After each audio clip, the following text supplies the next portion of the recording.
So hold on. So we're going to switch over here. Oh, you guys got the whole group in there. Okay, hold on. I have to fix this. Copy this. And then I'm going to put it... Yeah! Did that work? Wait a minute, did that work? Yes, there he is. Okay, fantastic. And then I have the link for Kyle. So I'm going to copy that link. No, it's going to be a huge jump scare. It's going to be great. It's going to be great for everybody. We're all going to be awake. Oh, nope. I had it set up. Let's go. Look at me go. Okay, and now mics are hot and the casters are live and we are ready to go. I will turn it over. Y'all know the deal. This is Crunchy Customs. We have two fantastic commentators here for your guys' custom lobby enjoyment tonight. We will be calling 10 people into the queue at a time. You will get like one chance to show up and then we're going to move through the lobby. You are welcome to rejoin. Nanera, what are the rules where the bot is concerned? All right, do not leave the queue. We will be using the rotate function, meaning that for the 10 that are in queue, it's going to move you to the bottom. If you leave and rejoin, it's going to screw someone out of their spot. So please do not leave and rejoin the queue. All right, so no using the leave command. That is all we ask. Also no... Well, the second ask is do not use the list command. Please, it will spam the crap out of chat. If you want to know where you're at in the queue, use !POS. Yes. That part. No list, no leave. There we go. We got it. Wait. Yes. Fantastic. 1 or 2 games per group. It'll be 1 game per group so we can make sure that we rotate enough people through.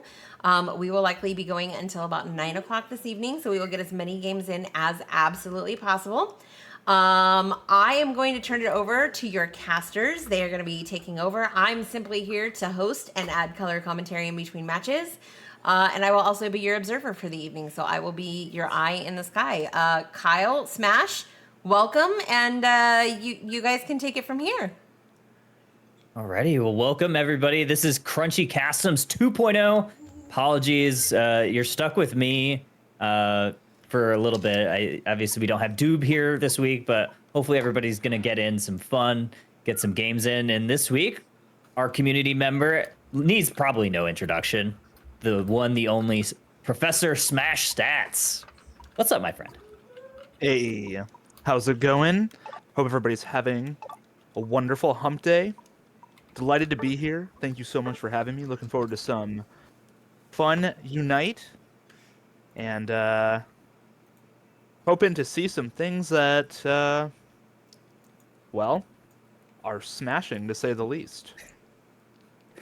Absolutely. What are you looking forward to? Obviously, you got to play in these last week. What are you looking forward to seeing out of some of these games? I feel like I've played all of the roles as a solo queue player and as a competitive player, so honestly, I feel like, nothing phases me at this point, so I'm just looking to be surprised. All right. Well, I think we're gonna have some big surprises in store. I'm really hoping that we get to see some ADC comfy out there. Maybe some leftovers on everything. Should be fun. Should be fun to see what we're gonna have. Obviously, we could have a little bit more fun than in that ranked grind, but we'll get to see some interesting builds. That's for sure. And, most of all, I'm just looking forward to seeing some familiar faces and meeting some new people through these matches, and I'm super excited to be doing this with you. We've been talking about this for quite some time. I know, we've been trying to set something up, and we finally have a nice forum to do it. It should be pretty sweet. I'm excited for the community to get going. I think we're just kind of waiting. Do we have a lobby yet? Oh, we do have a lobby. We do have a lobby, and we are ready for the first 10 gamers if you are. I think we're ready to rock and get this thing rumbling. Fantastic. Let's do this. Nanera, if you would be so kind as to call the first 10 to the stage, please. All right. First up, we have Jade, Kingslayer, Squirrel of Death, Ahistra, Deja Vu D, Sindel Siren, Security, Pink Gengar, Glide, and Olamolo. Awesome. And then Crunchy whenever you can. so that there's no delay. If you can share that to the Discord too, that'd be Gotcha, fam. appreciate you. I got you. I got you. Alrighty. Alrighty, we're gonna get some. Oh, we're gonna have some very. I don't know who the I will ego ult is, but I remember them from last week, and definitely did a little bit of ego ulting and on cooldown, really. That's a Hestra. No, I think who thought that it was Squirtle at one point? That was me. So I was a little worried. And we have Evio Mint. Evio Mint was actually one of the winners of the gift card from Dupe last week. Oh, so we're starting off strong. Yeah, we're starting off strong. We got security on the lookout. One of the winners of the remote rewind. We have Jade in here. Oh, this is going to be some fun games. Who are you looking forward to seeing the most? I don't know. I don't know some of these players, so I'm curious to see what they bring to the table. All I can think about when I look at the name Astroglide is Serena, using Grassy Glide. I know that security is a player who is guaranteed to pick something spicy and make some aggressive plays. Yeah, security is definitely one of those players. They played a lot of the top lane in the remote rewind, obviously taking their team to the championship there. Played a lot of Luca, played some, I believe, some Buzzwall, and then even some Greedent. So maybe we're gonna get some Greedent gaming. Obviously, we got Squirrel on the other side, so maybe dueling Greedents. But actually, as I say that, I realize that we are in draft, so there will not be any mirror comps. So which team Prio picks the Greedent? Well, I think I have my guess. I think I have my guess, but I guess we're gonna see what these bans are. We're gonna get some Handshake Umbreon bans though, starting us off strong. Yeah, Umbreon is, it's been nerfed a lot, but still a pain in the butt. It gets essentially a version of a Slowbro ult every 8 seconds. Yeah, definitely, definitely strong to kind of keep those dives at bay. But as I get in this, Wiggly Gang is gonna first pick that T-Tar. What are your thoughts on that? That is not something you'd see in a UCS draft first pick, that's for sure. But I also have seen Wiggly play that T-Tar, and it can be pretty scary. Yeah, and then on the other side, we're gonna have an instant lock. We have Zoro and Clefable, and then Jade and Squirrel gonna go off of kind of their mains. We're gonna have Greedent and Mew. Okay, so we're busting out the mains pretty early tonight. I see. I'm glad that the Zoroark has a Clef next to it, because that means that the other team's not gonna have that gravity to shut that Zoroark down. Yeah, definitely, definitely a strategic pick there. And then Evio Mint going to be on that Meowscarada. Earned some big brownie points in one of the matches. Actually, I believe that was the pop-off moment of the week. Ended up getting that gift card with that 5 KO Floral Flourish towards the end of that Ray fight. That is impressive. And so, gift card, much deserved. Hopefully they're going to spend their money and their winnings on something nice. I hope that they got some hollowware because Meowscarada actually has a pretty decent one. And then security throwing on that Blastoise. We got to support Eldegoss on purple side. I think overall, what are your thoughts on these comps? I think the purple team is going to have some decent poke, and the orange team is going to have to rely on either that Zoroark or that Meowscarada to kind of get on top of the Decidueye and the Mew. Otherwise, they're going to have a lot of trouble engaging in team fights. Completely agree. And look at that. We have hollowware selections by every player in the lobby. We're no naked pink blobs today. No one's Donald ducking. Well, I guess maybe Clefable's going to be Donald ducking here, but I expect T-Tar to be going to the jungle, but I can imagine maybe Desi going to the jungle on the purple side. What are your thoughts? Really depends on if the Tyranitar is trying to get some stacks or trying to snowball very quickly. It's not a great level 5 gank, but they need to get to Tyranitar as soon as possible, even though when they become a Tyranitar, they're going to have that silly hat on. The silly hat indeed. But here we go. Game number 1, Customs 2.0. And it looks like we're going to have Desi going into that jungle area. Eldegoss top on the bot side. Jade with that new sparkly Mew Hollowware. And Squirrel going on the bottom for the side of purple. Yeah, I guess the Desi makes sense. Comes top with that red buff. It's going to slow something down quite a bit. No Absolutely. experience share on the purple team. Yeah, I noticed that too. Very interesting there, but Eldegoss trying to get maybe a little bit of this farm here. Gonna get a score in, a couple scores here. So I think you're right on that. T-Tar might be stacking. I didn't actually see if they were stacking or not. Yeah, unfortunately, not able to get that Bunnelby on the enemy team's side, while the Squirtle was essentially getting all of the Bunnelbees on the purple side for free.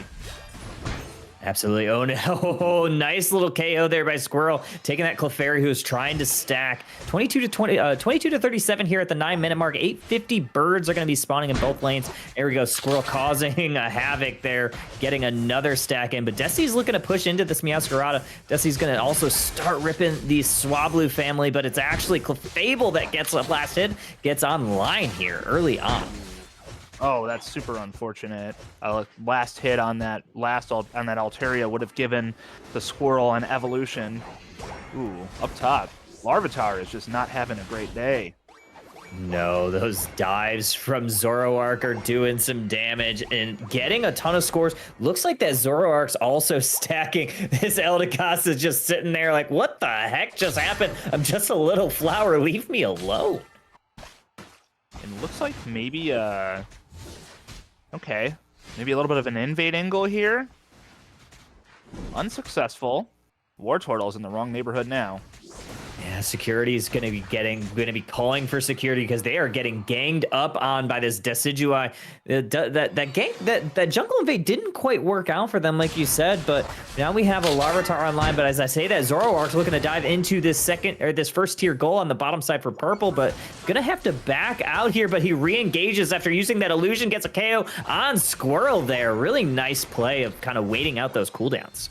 I guess you could say that play was nuts. Nuts indeed. That Squirrel's going to be sitting, packing, and hibernating for the winter, but it's only going to be a very short winter because that Groundhog did see its shadow. But 720 birds are going to be coming out. Orange side does have a pretty good lead here early on. Yeah, and they also appear to have a little bit of a level lead. Not too much. The Desi is level 8, as is the Zoroark. Oh, no. Okay, the Zoroark going down. That's a big pick.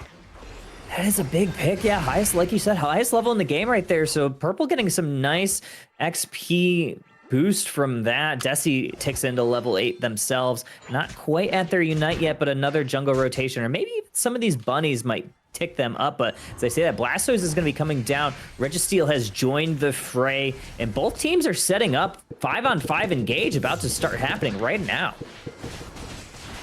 Ooh, the Espeon getting away on just a hair. Zoroark is just dodging beams. Oh, but they actually do go down. Off to the side there. They trade the Zoroark for the Desi. And there is a Unite move. Wow, I didn't even... Meowscarada, level 9 out of nowhere. Yeah, the Floral Flourish was great timing on that, able to get a lot of KOs, but this fight is still going on. Hydro Typhoon uses the eject button into the flux zone of the purple team, giving them some space to get those scores in, and this Squirrel's going to be going down. It's 5-on-1, and Orange team looking really strong here and looking to set up for this Registeel. Can you believe it? It's almost the 5-minute mark, and our first Reggie is yet to be taken. They are just brawling.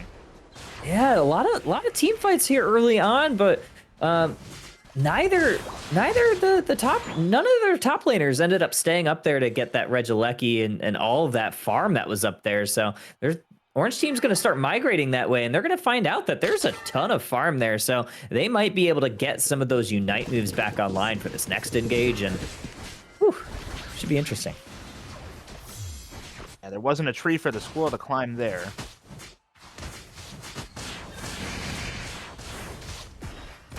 That was an interesting interaction. It looked like the Zorak got pushed back by that light screen in the middle of their dash. Yeah, Zoro's looking to re-engage here, trying to find somebody, but I say that Spirit Shackle goes into the heart, but nice placement by that Wiggly or that Clefable to use that Moonlight to get him right back up to full health. And Zoro's looking to engage here, uses those dashes into it. Nightfall Days gonna go in, but he uses. Where did he go? Nice play and using those cooldowns and gets a, I think 1-2 for him, and then looks like Clefable out of the third. They are just trying to break this pad because it's they have the numbers advantage. There is a Tyranitar online at least though, so that is some solace for the purple team. It appears they used their Unite move already in that skirmish. There is no way this Blastoise actually survives, is there? Oh my goodness, 1 HP in a dream on security. Yeah, I don't know how that Blastoise stayed away. That Greedent was firing those bullet seeds into the face for pretty much that entire cooldown, but the health on Blastoise is just absolutely crazy. But looks like Jade is looking for maybe a sneaky steal with that Solar Beam, and it misses the mark, and she goes down by that Zoro. Oh, but the T-Tar Sandstorm, able to just walk up and claim that. Wow, that was just an absolute theft, and this T-Tar is now just going into the heart of the orange team, gets a triple KO, and then Desi adds the last one, and that's a clean sweep. First bit of catch-up XP for purple there. They've kind of cut into this lead. Yeah, and all of a sudden the Tyranitar is matching the Meowscarada and the Zoroark on the other team. Oh, and that's where T-Tar gets really dangerous. What do you think, Smash? I'm starting to be very interested in this late game team fight, but Nightfall Days comes in from Zoro away from the green as Squirrel tries to run that way, but you can run, but you can't hide from that Zoro because they're just going to continue to dive into this purple team and surf into that T-Tar, but I think, do we just have a canceling of the Unite? Well, the Tyranitar got their Unite off, and they are stomping. Unfortunately, unable to get the KO on the Blastoise, but they do take out the Zoroark. Oh, okay. I see you. Trying to maybe break another pad here. And Purple's going to leave this on 7, and we see Desi trying to get his 47 off, but Zoro's going to be dashing into it and trying to keep that from going in, because that would have been a pretty significant overcap, but Squirrel's able to do a lot of damage with that Bullet Seed. Zoro going to be diving in again, looking for a nice pickoff, but unable to get that execute damage onto it. But Hydro Typhoon into the purple team, gets the knockup on the Decidueye. Mew's going to use that Mystical Mirage to maybe get away. That's exactly what they're going to do. Rayquaza is now joining the fray, 169 to 206 here. Smash, what are you seeing? I'm seeing the orange team pushing the purple team out. There was a big skirmish on their T1. It looks like, as the purple team tries to walk into the pit, they are met with lots of enemy fire. The Zoroark able to get onto the back line, takes the Mew out. The Eldegoss takes the Zoroark down. Meowscarada found the Decidueye and the Eldegoss. There's a Unite move from the Greedent. Oh, and T-Tar gets their Unite move back, but they get taken out. Now it's just kind of the Squirrel running for its life, trying to buy some time for their teammates to come back. And Jade on that Mew, hoping to keep some space, keep some vision. We do have all of the players from the orange team back online, though. Not interested in taking the Ray, obviously, because they have the lead. Yeah, I'm not. Yeah, they have a small lead for Orange Team, but as I say that, Zoro's going to try to dive into Squirrel and get that KO, but unable to do so. But he does get the pickoff on that Decidueye that was playing quite forward. Orange Team's going to start pushing into it, and that Blastoise is going to initiate that engage with that Hydro Typhoon. But T-Tar is just walking straight to this Rayquaza because he knows that they need this to maybe win. But as I say that, Mew with that boosted basic goes on to that Zoroark, gets that KO. They're going to be down for 20 seconds. Orange team got 2 members down. This might be Purple's opportunity to turn and burn here. But I say that Meowscarada is getting a nice hundo in the back cap. And the Blastoise has the same idea. So I don't know if I just don't think they have enough time here. It's the right play to just try and rip it and go score, but they just fought for too long and ran out of time. Yeah, 10 seconds left, 1 second left, and they get the Ray, but unable to have enough time on that clock to get the required scores in. Because, like I said, we had the Meowscarada back capping, and I believe Blastoise also peeled off to get, and I think maybe it might have been like a 90-point dunk in, and yeah. Oh, I think they actually got stopped there at that last second, but still not enough for Purple to take that lead. I mean, they had the right idea at the end there. It was just it took them too long to kind of get in the pit, and the orange team had opportunities to get some sneaky scores in at the end there. T-Tar with 95,000 damage. Not bad, but the Zoroark with 111,000 damage. Yeah, look at these damage numbers. That Clefable was just out there sweating up a storm, trying to get everybody's health bars back up, and 158k healing. It looks like that mission accomplished. Yeah, that is no joke. I love when I see numbers like that. Yeah, so Smash, you play a lot of. I know you play a little bit of support. Obviously, last week you got to play some Wigglytuff for us, but normally, like when everybody thinks Smash, everybody thinks. I don't know about everybody else, but I think Machamp. Yeah, that is my favorite character to play. So I'm hoping somebody's gonna try to pull out a Machamp here at some point tonight and have Professor Smash rate it 1 through 10. Ooh, I'll do my best. I think Smash and Goro have become synonymous in this community. If you ask anybody about Machamp, they automatically think Smash. I think there's 2 things synonymous with Smash. One is Bowtie Wiggly, and the other one is Machamp. You just can't get around it. I'm okay with those. There are worse things to be known for. That that is true. That is very true. So I'll take that. We are ready for our next lobby. I will go ahead and get that open. And Era, if you would like to call the next 10.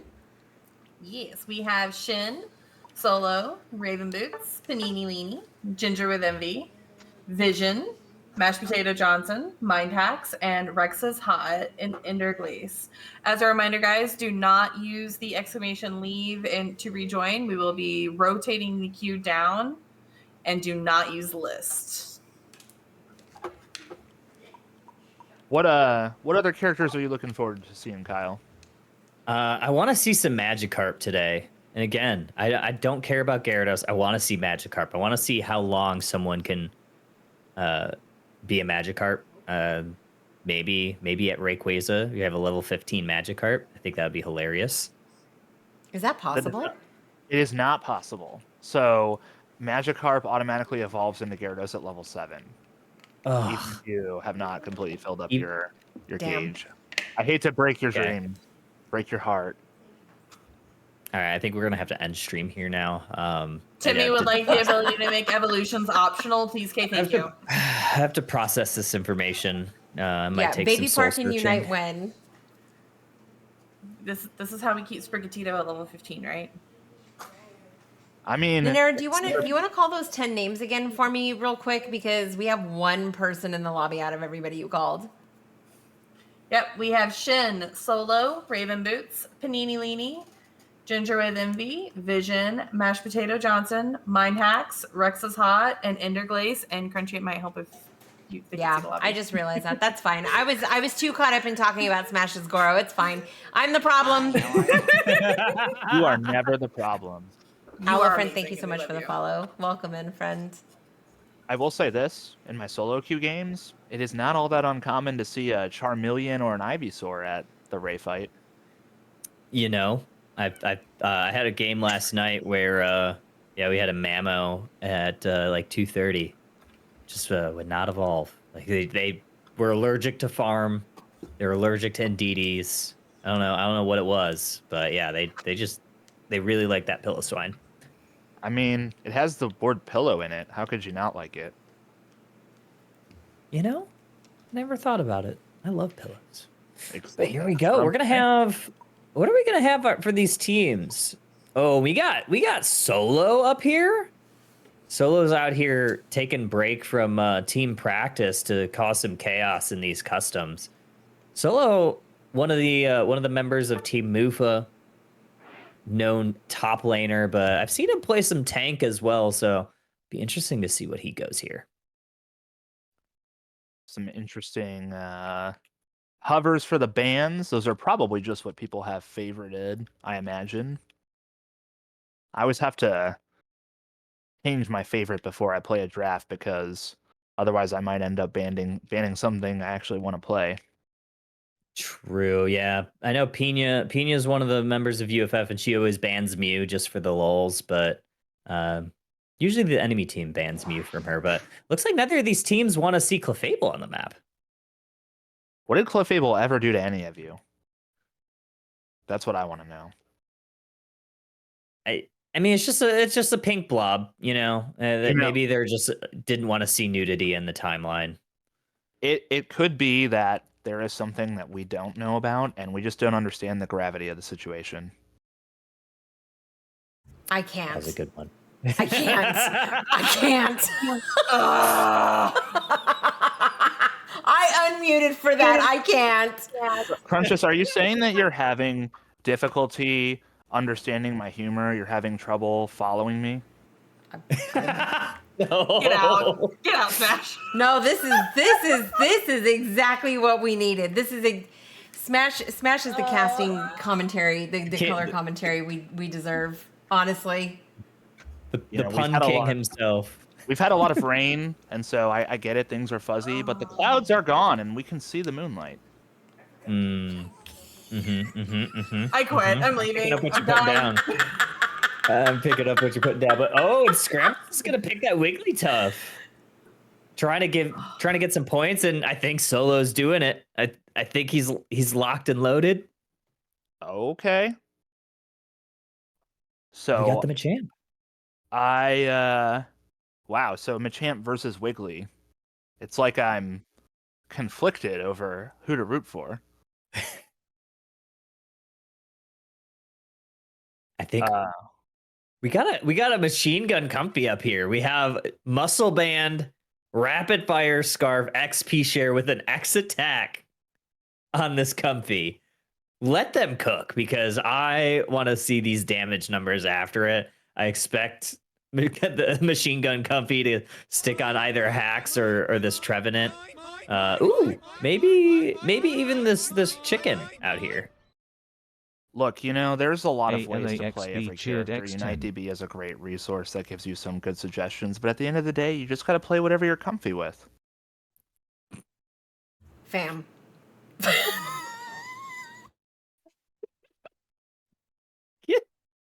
I can't even keep up with them.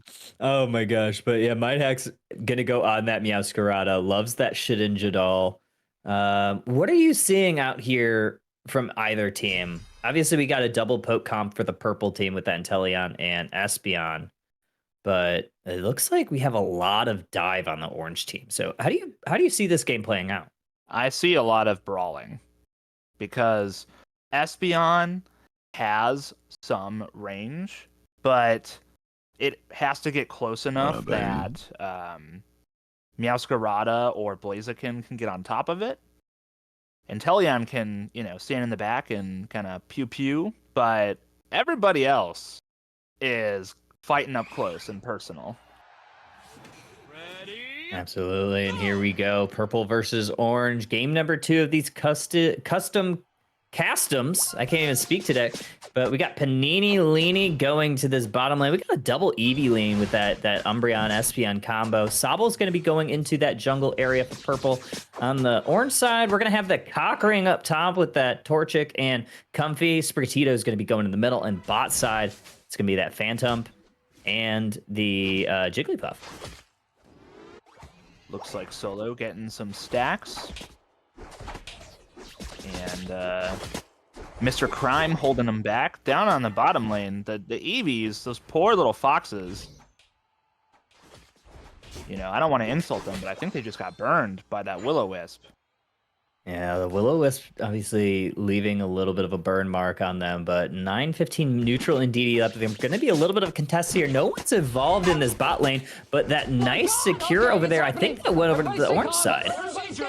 Which is impressive because Espeon Swift, IMO, is the best Swift of all the Swifts we got so far.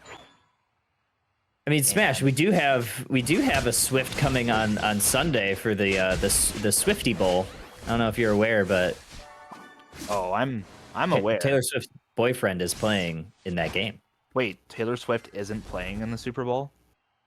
I'm not sure, to be honest with you. Like, there may be something there, but I don't know. My heart is broken to learn that Taylor Swift is not playing in the Super Bowl, but you know what? We have to cast here, so I'm just going to do my best and shake it off.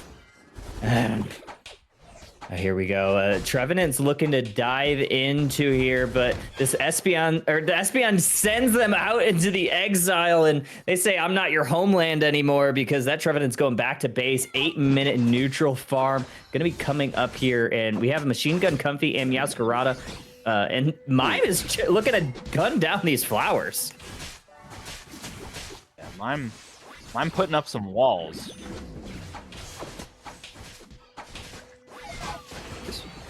Okay, we have an Inteleon online. Ooh, that's going to be big. I wonder if they're going to be going Snipe Shot or Liquidation here. I haven't seen anything just yet, but there it is. Snipe Shot 007. James Pond on the mission. This Trevenant looking to Horn Leech this team away. Uses the Wood Hammer, but just swings and misses. Comfy, I haven't seen Comfy attach too much, but goes and attaches to that tree. They say that Solo and Mime up there on the top path trying to stack against this poor Combusken who's all by the loads. Solo is trying to show me something new here with the submission Machamp. Hi, how are you? Ooh, and almost getting caught is that Wigglytuff from that Snipe Shot. Those snipes are actually doing a ton of damage, but as I say that, this Meowscarada is absolutely feasting on some fancy feast here. Misses the Floor Flourish on to the Inteleon, who just is able to Fell Stinger away, but not before Mindhacks gets a nice KO streak of 2 and takes his goal down to 31 points. It's 79-29 here, and we have the Regieleki and the bot Reggie up here, Smash. Yeah. I don't know, the Meowscarada missing their Unite move is tragic, but it was still a pretty okay move. I would say even very good, because they were able to take both the Citrus Berries from the purple team. Absolutely, but purple team looking to push in onto this Regice. 3 members down, and 2 of them are pushing up, but we have this rollout Wiggly making like Fred Durst, and he just keeps rolling, gets that secure. Wow. Wow. What is Well, call me Sloppy Joe. Wiggly was on a roll there. Oh, but here we go. We got a little bit of overheat. Uses the eject button to reposition it. 4 members of the purple team are pretty low, but Citrus Berry is grabbed by the Mime, but not before 2 members of them go down to this Combusken. This Cockring down here doing some big damage. Gets a KO streak of 3, make it 4. And they are feasting well on purple team right now. Yeah, there is a warning label on the box. The Cockring can do a lot of damage. Oh, and they're looking to go shopping. That is our blue buff, he says, but he's not done because he's going into this Inteleon, who's Fell Stingers away, but not enough because this Comfy chicken combo is having some extra spice with this KFC.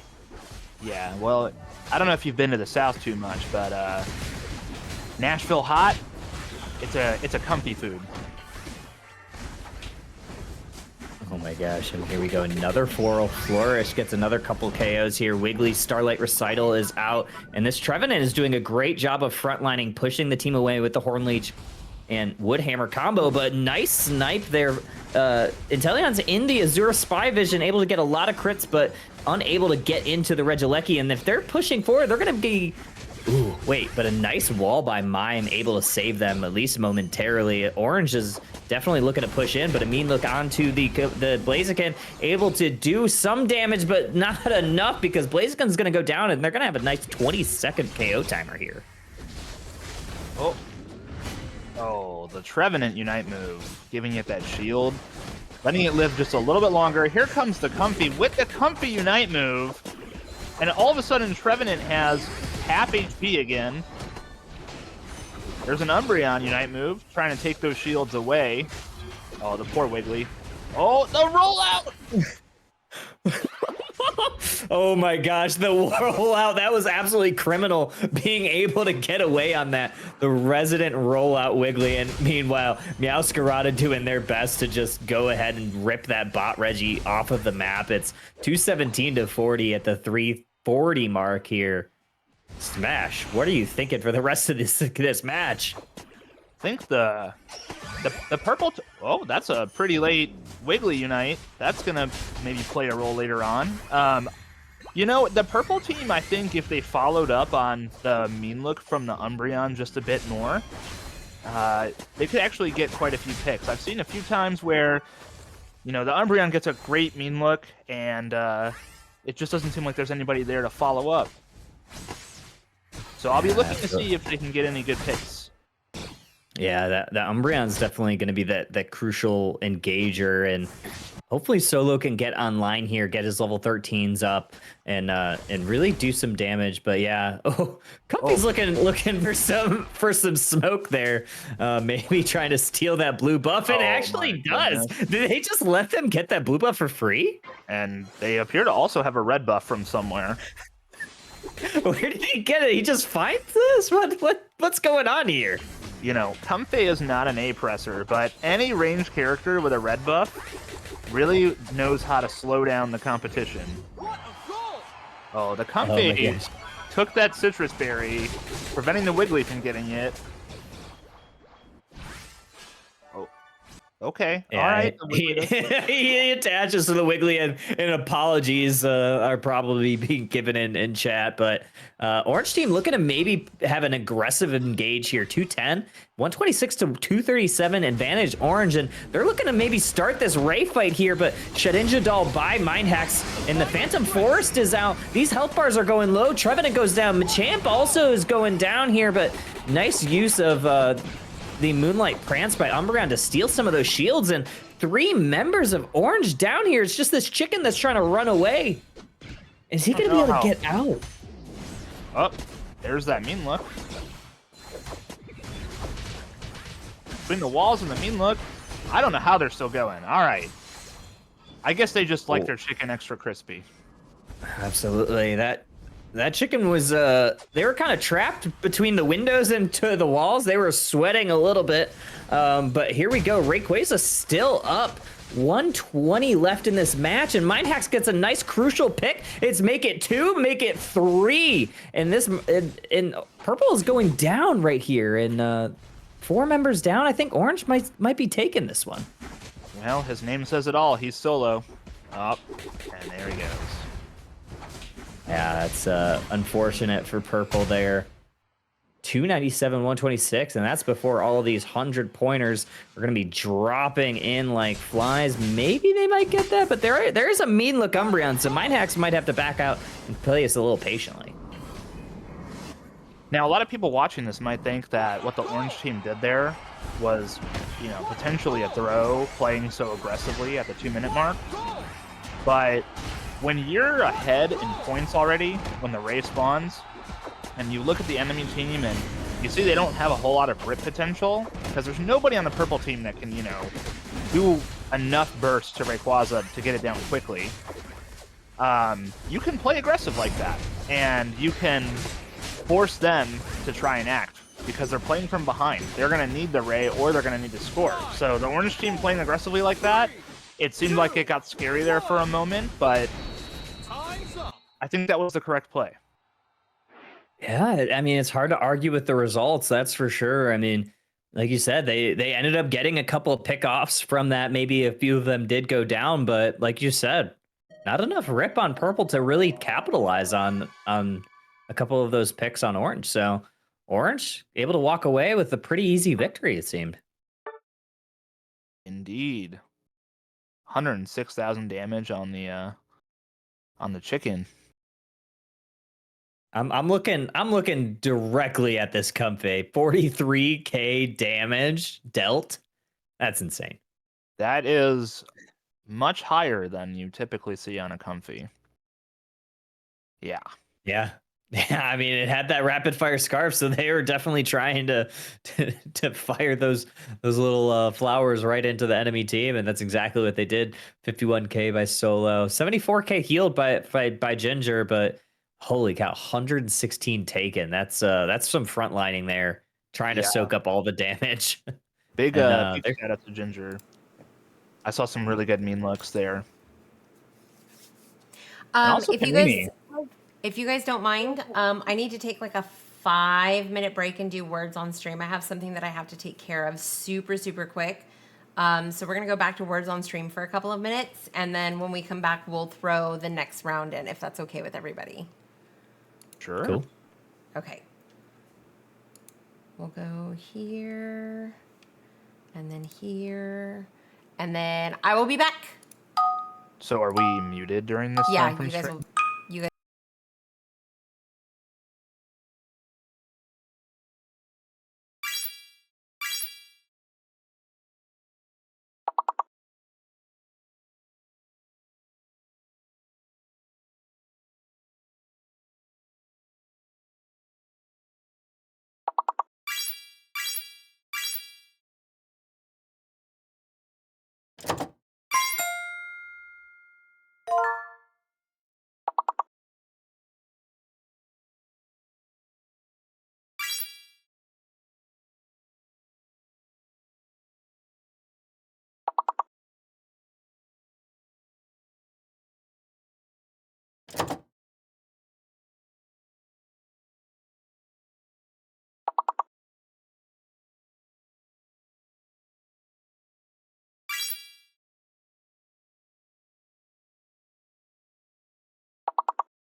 Oh, yes, Crunches.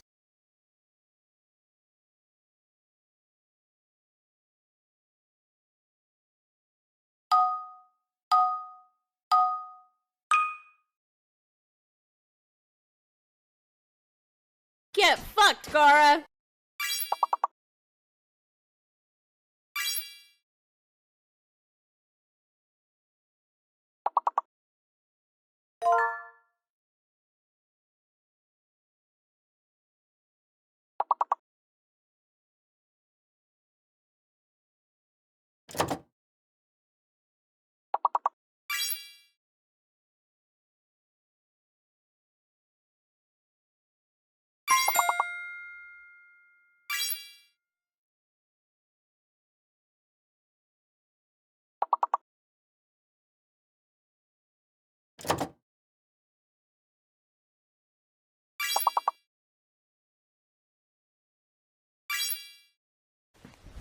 Emotional damage.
Alrighty. Alrighty, welcome in everybody. We are back. We are going to be getting into another game, so we're going to have the next lobbies. So, Nanera, could you do us the pleasure of telling us who's all next? I sure can. Our next lobby is going to be Madcomb and Aaron, Vital Mike, Archer Dude, Jade, Kingslayer, Squirrel of Death, Ahistra, Deja Vu D, and Sindel Siren. Beautiful. All right, we had some awesome matches the last two, and we're gonna get to see some of the players that were able to get in on game number one. So, what are you thinking, Smash? What Pokemon do you think are really strong right now? Obviously, you've gotten to play a little bit of the UCS this past weekend. So, what Pokemon are just giving you the most headaches? um, Blastoise, Umbreon, Sylveon, and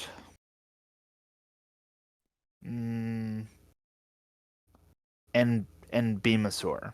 Probably the things that gave me the most headache over the weekend. Interesting, Sylveon. Obviously, it got some buffs in a relatively recent patch. I think it might be a few weeks removed now. But what move set are you seeing a lot? Or are you just kind of thinking just overall buffs have kind of made it a little bit more oppressive, or what are you seeing from Well, Sylveon? Because that's not usually one that we see a lot. it really depends on the composition of the team, both yours and the enemy team. Like if you have, for instance, an Umbreon, then Sylveon can just hyper voice you for free on repeat. But if you have like a support that has a red buff, or you have kind of like a, a ranged character kind of poking to force your attackers kind of in and out, then Sylveon can use Mystical Fire to dodge your skills while getting a bunch of damage on you at the same time.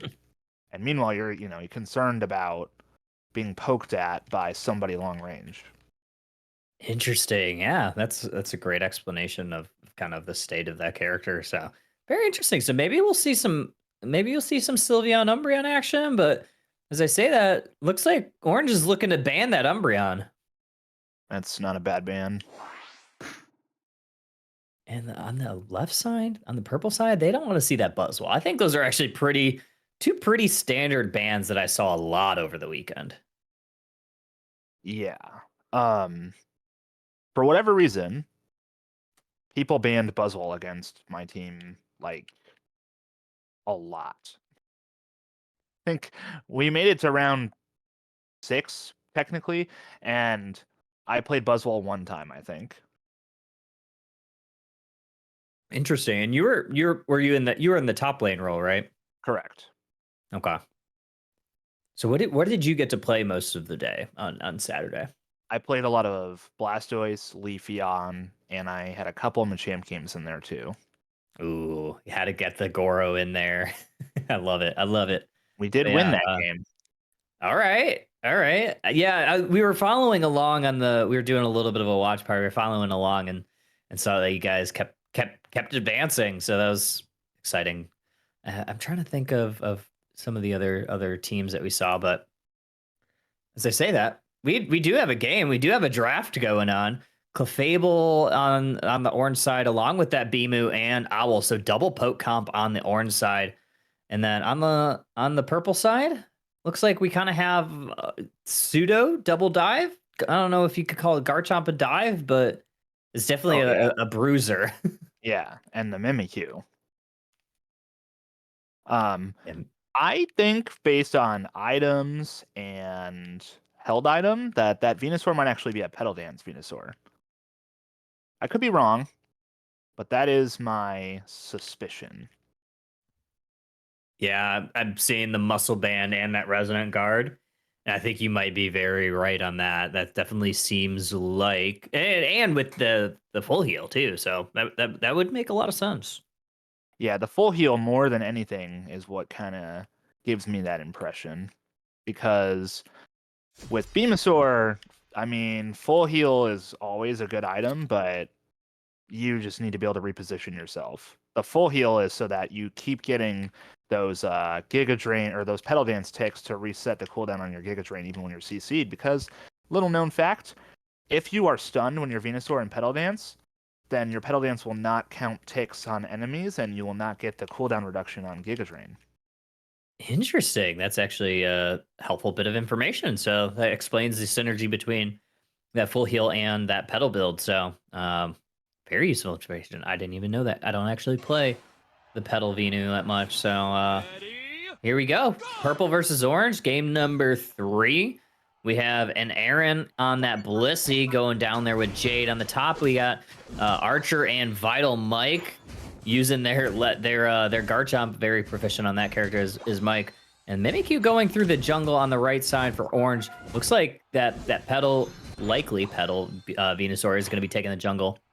In the top lane, we're going to have that Azumarill Clef combo. That is a good combo.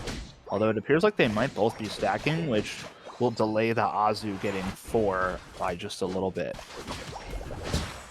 As I say that, looks like, unfortunately, not able to get that is the orange, and nice secure there by that Slowbro, but wow, that Azumarill able to get out of there, and Purple's looking to push because they've pretty much secured every bit of farm here.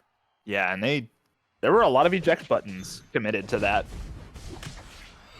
Yeah, a lot of early eject buttons. Looks like Delphox does get online here. Squirrel's going to try to defend this first tier goal from that Mimikyu being able to score and get some of their stacks in. 850 birds are going to be coming up. Jungler for purple down bot. Jungler for orange up top, and they get some stacks as well up there. Looks like orange is eating well in this top lane, and I imagine purple's going to be eating well in this bot. Yeah, and they really want to get that Delphox online, because they don't really have a bunch of... I mean, they have the Blissey slap for now, but they don't have a whole lot of damage output in the bot lane until they get that Delphox online.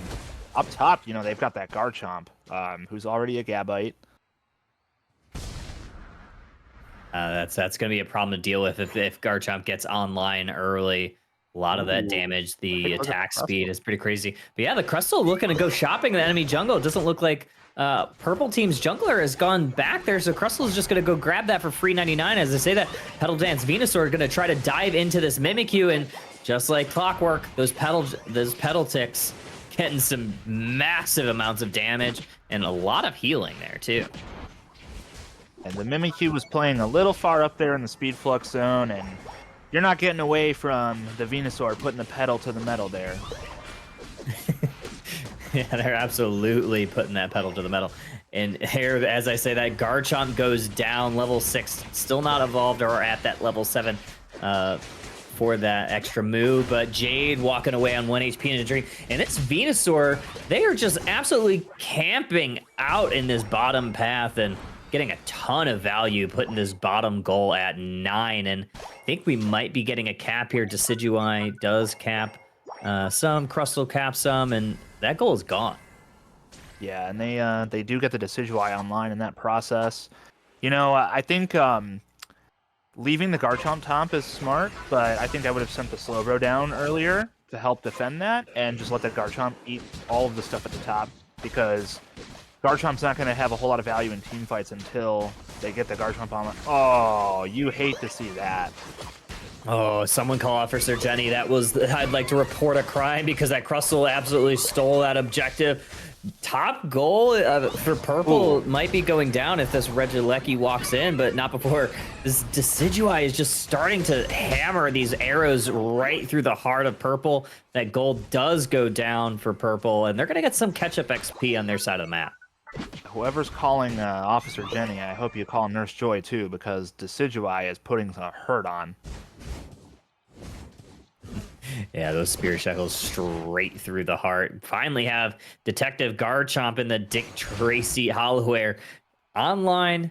Got the trench coat. He's going to look to show you where his watches are. And as I say that, orange team is looking to maybe make a push towards this bottom goal. There's no jump pad, so they're going to get some scores in here. The Delphox is close to level 9, which would really help defend against this, but they are nowhere to be found. They're even getting a 40 on the tier 2 top side, the Azumarill. They are just trading scores, and that works in the favor of the orange team. Oh, wow. Yeah, 294 to 95. And as I say, that Vital Mike is looking to do some vital damage into the Azumarill, but they use that Aqua Tail to kind of get out. Delphox tries to put the hurt on him, but Azumarill just walks right away.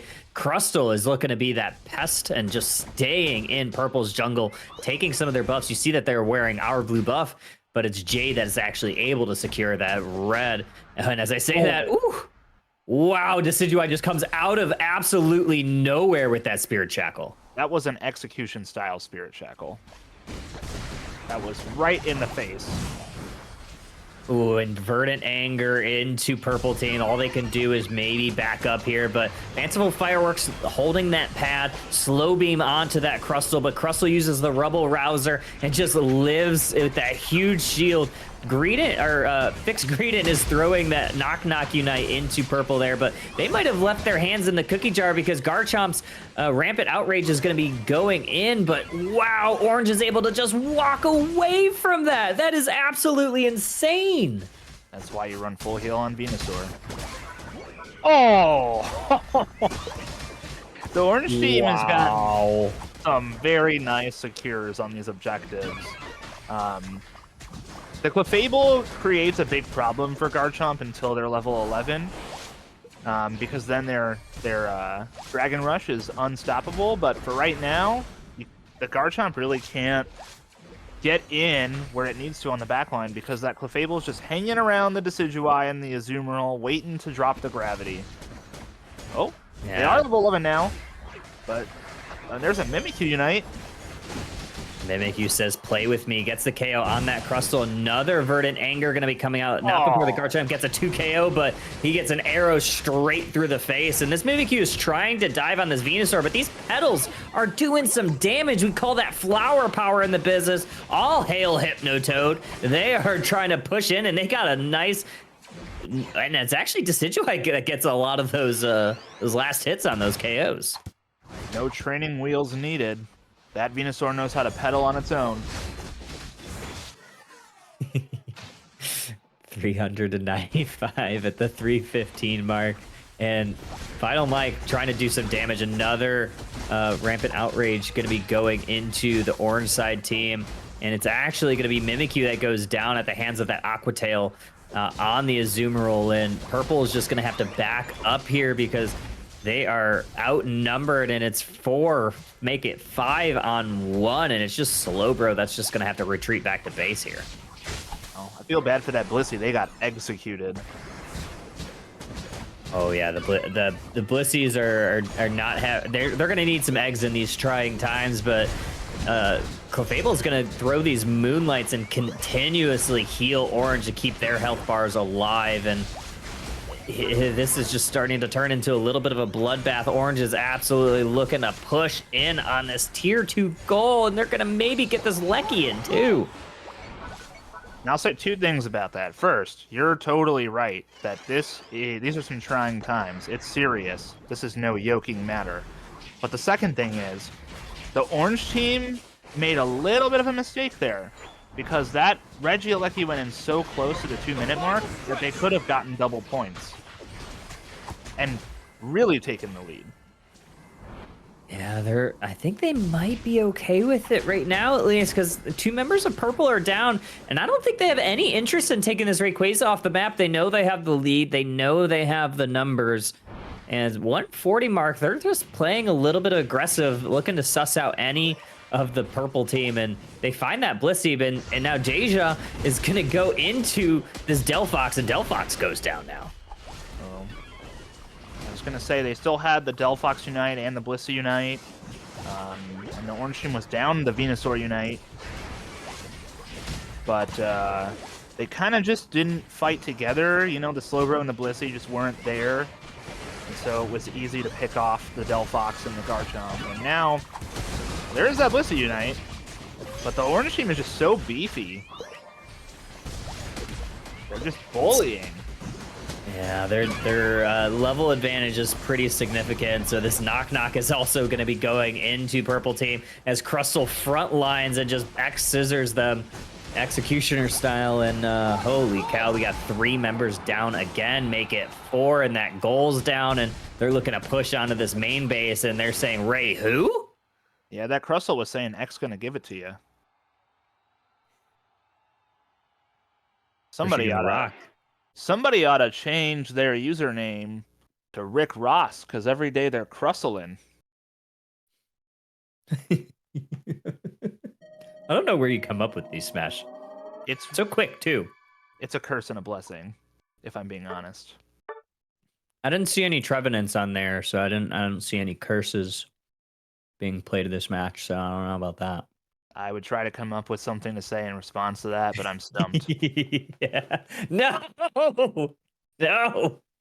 Ah! Really I have can't to work believe on it. my sense of humor. Gonna have to branch out. I mean, they want me to be more serious. They want me to be more serious, but it takes a lot of effort to turn a new leaf. Okay. Hey, dear. Yep. Yep. Wait. Okay. Let's go back to the damage screen real quick. There's some numbers that need to be talked about. There's some numbers. There's some numbers that need to be lots of talked numbers. about. The Decidueye did 118,000 damage, which was not the most damage in the game, but they only took 19,000 damage that match. That is impressive. Yeah, 118. Yeah, 19k as a Deci. That's exactly what you want, I think. Especially with how squishy it is, just being able to kind of hang out in that back line. And you saw it there. Crustle was doing an amazing job of frontlining for them.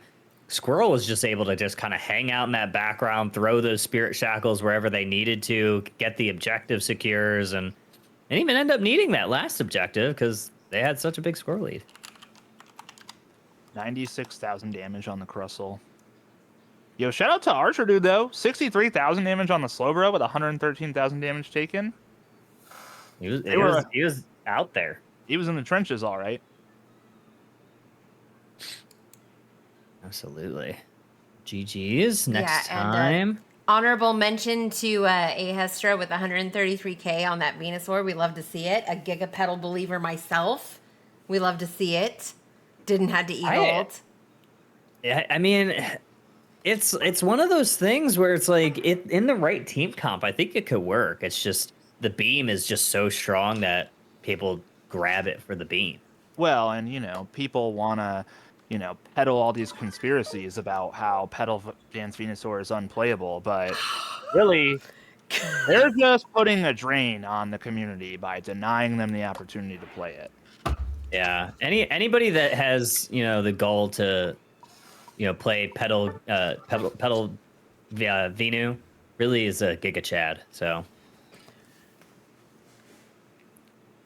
This is happening. This is happening. You're a This is Giga happening. Chad.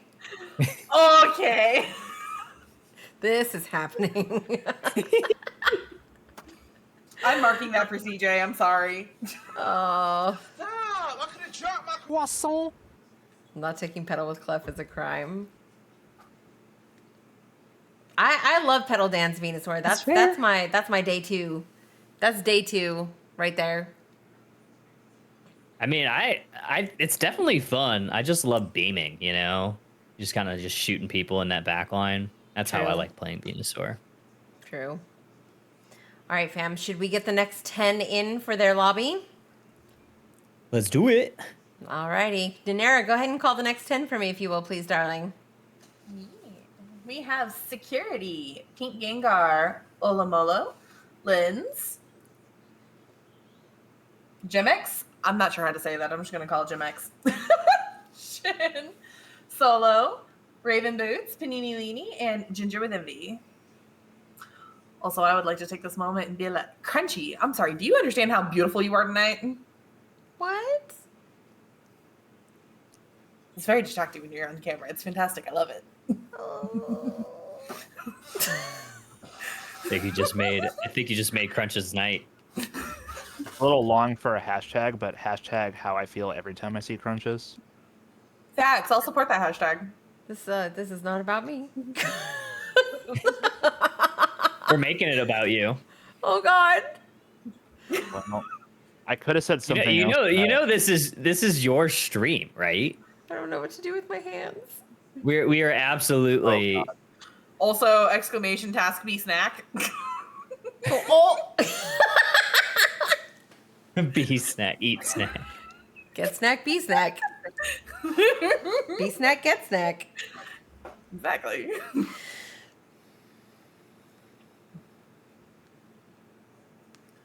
Oh, I love Ahestra. Good job stealing my kills, bro. Yeah, that was that. I was surprised that Squirrel took those. He got the triple KO on there. Well, Ahestra was just pedaling all over purple team. I was like, wait, Squirrel got all three of those? Yeah, I liked seeing Squirrel, who's a habitual defender, on the Desi, and Archer, who's a habitual Desi, on the Slowbro. That was kind of wild to watch. Yeah, threw me through a loop. That's for sure. All right, Minera, second who are we call missing, darling? for Holamola. Let's see, we got Limbs, we got Jim, we got Shin. Solo, Molo and Yeah, Raven. Solo. Panini. Yeah, those are the three we're missing.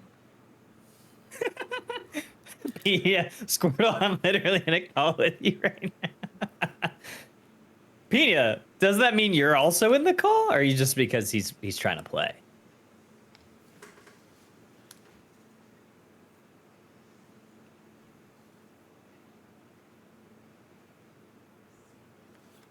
All right, let's see. I guarantee you, Solo got into a game. Panini's in a game.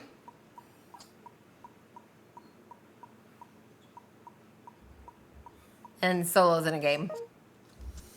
Maybe I they're in a bet game together. Solo's in the game with Void.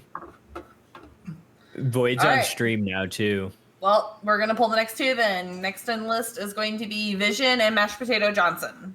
I love that name, Mashed Potato Johnson. I love that so much. I believe it's a reference to Metalocalypse. I think. I believe you were correct.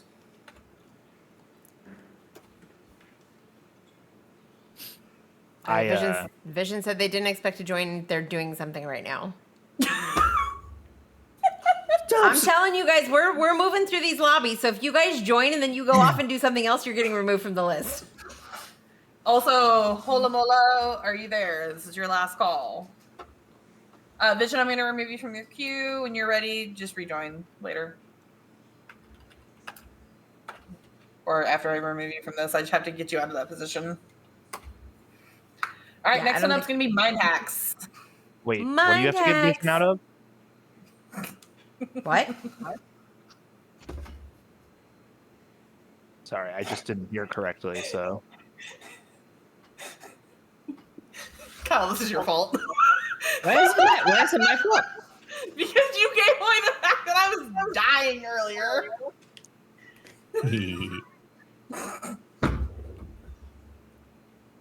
Ninera, we're still missing one. Yep. All right, next is going to be Rex's Hot.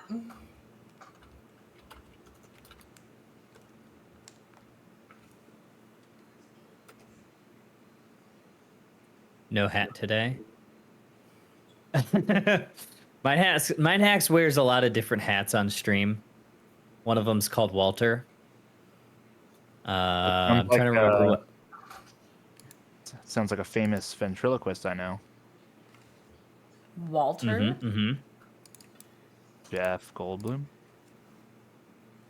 All right, Rex, you have 30 seconds, or I'm giving your spot to Vision. Get fucked, Gara. Damn. Imagine being on time.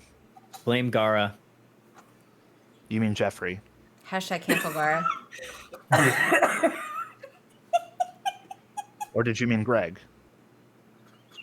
Gandalf. Or did you mean Guy? Certainly, you couldn't have been talking about Look at this Gary. dude. Wait till you see the. I was more talking about like Gunner. No. Not Gunner. Gunner's wild. Well, you all know about Gunnar Gunderson. No! Stop it! All right. Giuseppe, join the Rex said the lobby. Vision could take their spot. Oh, we're not using Giuseppe. Giuseppe. Oh, Kyle. Kyle, you're a real boy now. There's no going back. There's no going back. Please tell me Gara's in the queue. Please tell me Grengo signed up for this. I'd like to see Ginkgo Biloba play tonight. Gara, you've been summoned. Come on, Gottfried. You know, if you look in a mirror and you if you look in a mirror, you say his name 3 times, he has to appear. And I'm not making that up.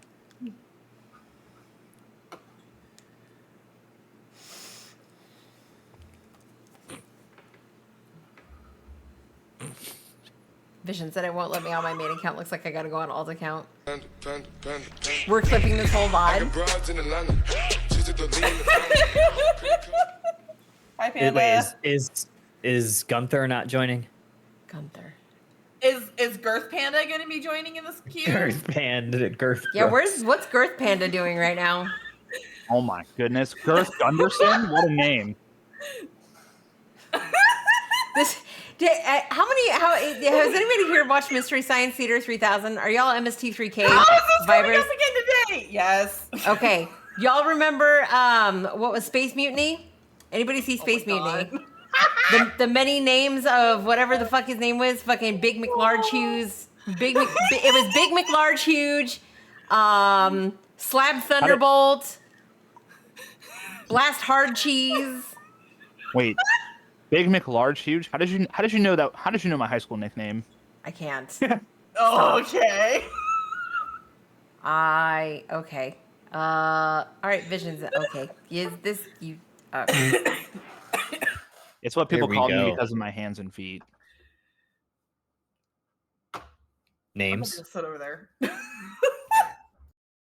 Yeah, I could palm a basketball in high school, and I had a size 14 shoe by the time I was in 9th grade. What the? What are you eating? Things that you could order at a place that would advertise itself as large McHuge fat. I was addicted to fast food, so I don't think that's what caused the growth. I need whatever you're having because I am 5'7" on a good day. So give me some. I'll take it.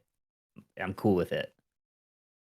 Oh, you don't want hands and feet this big. I didn't say I was tall, so I just say we could just level the playing field out.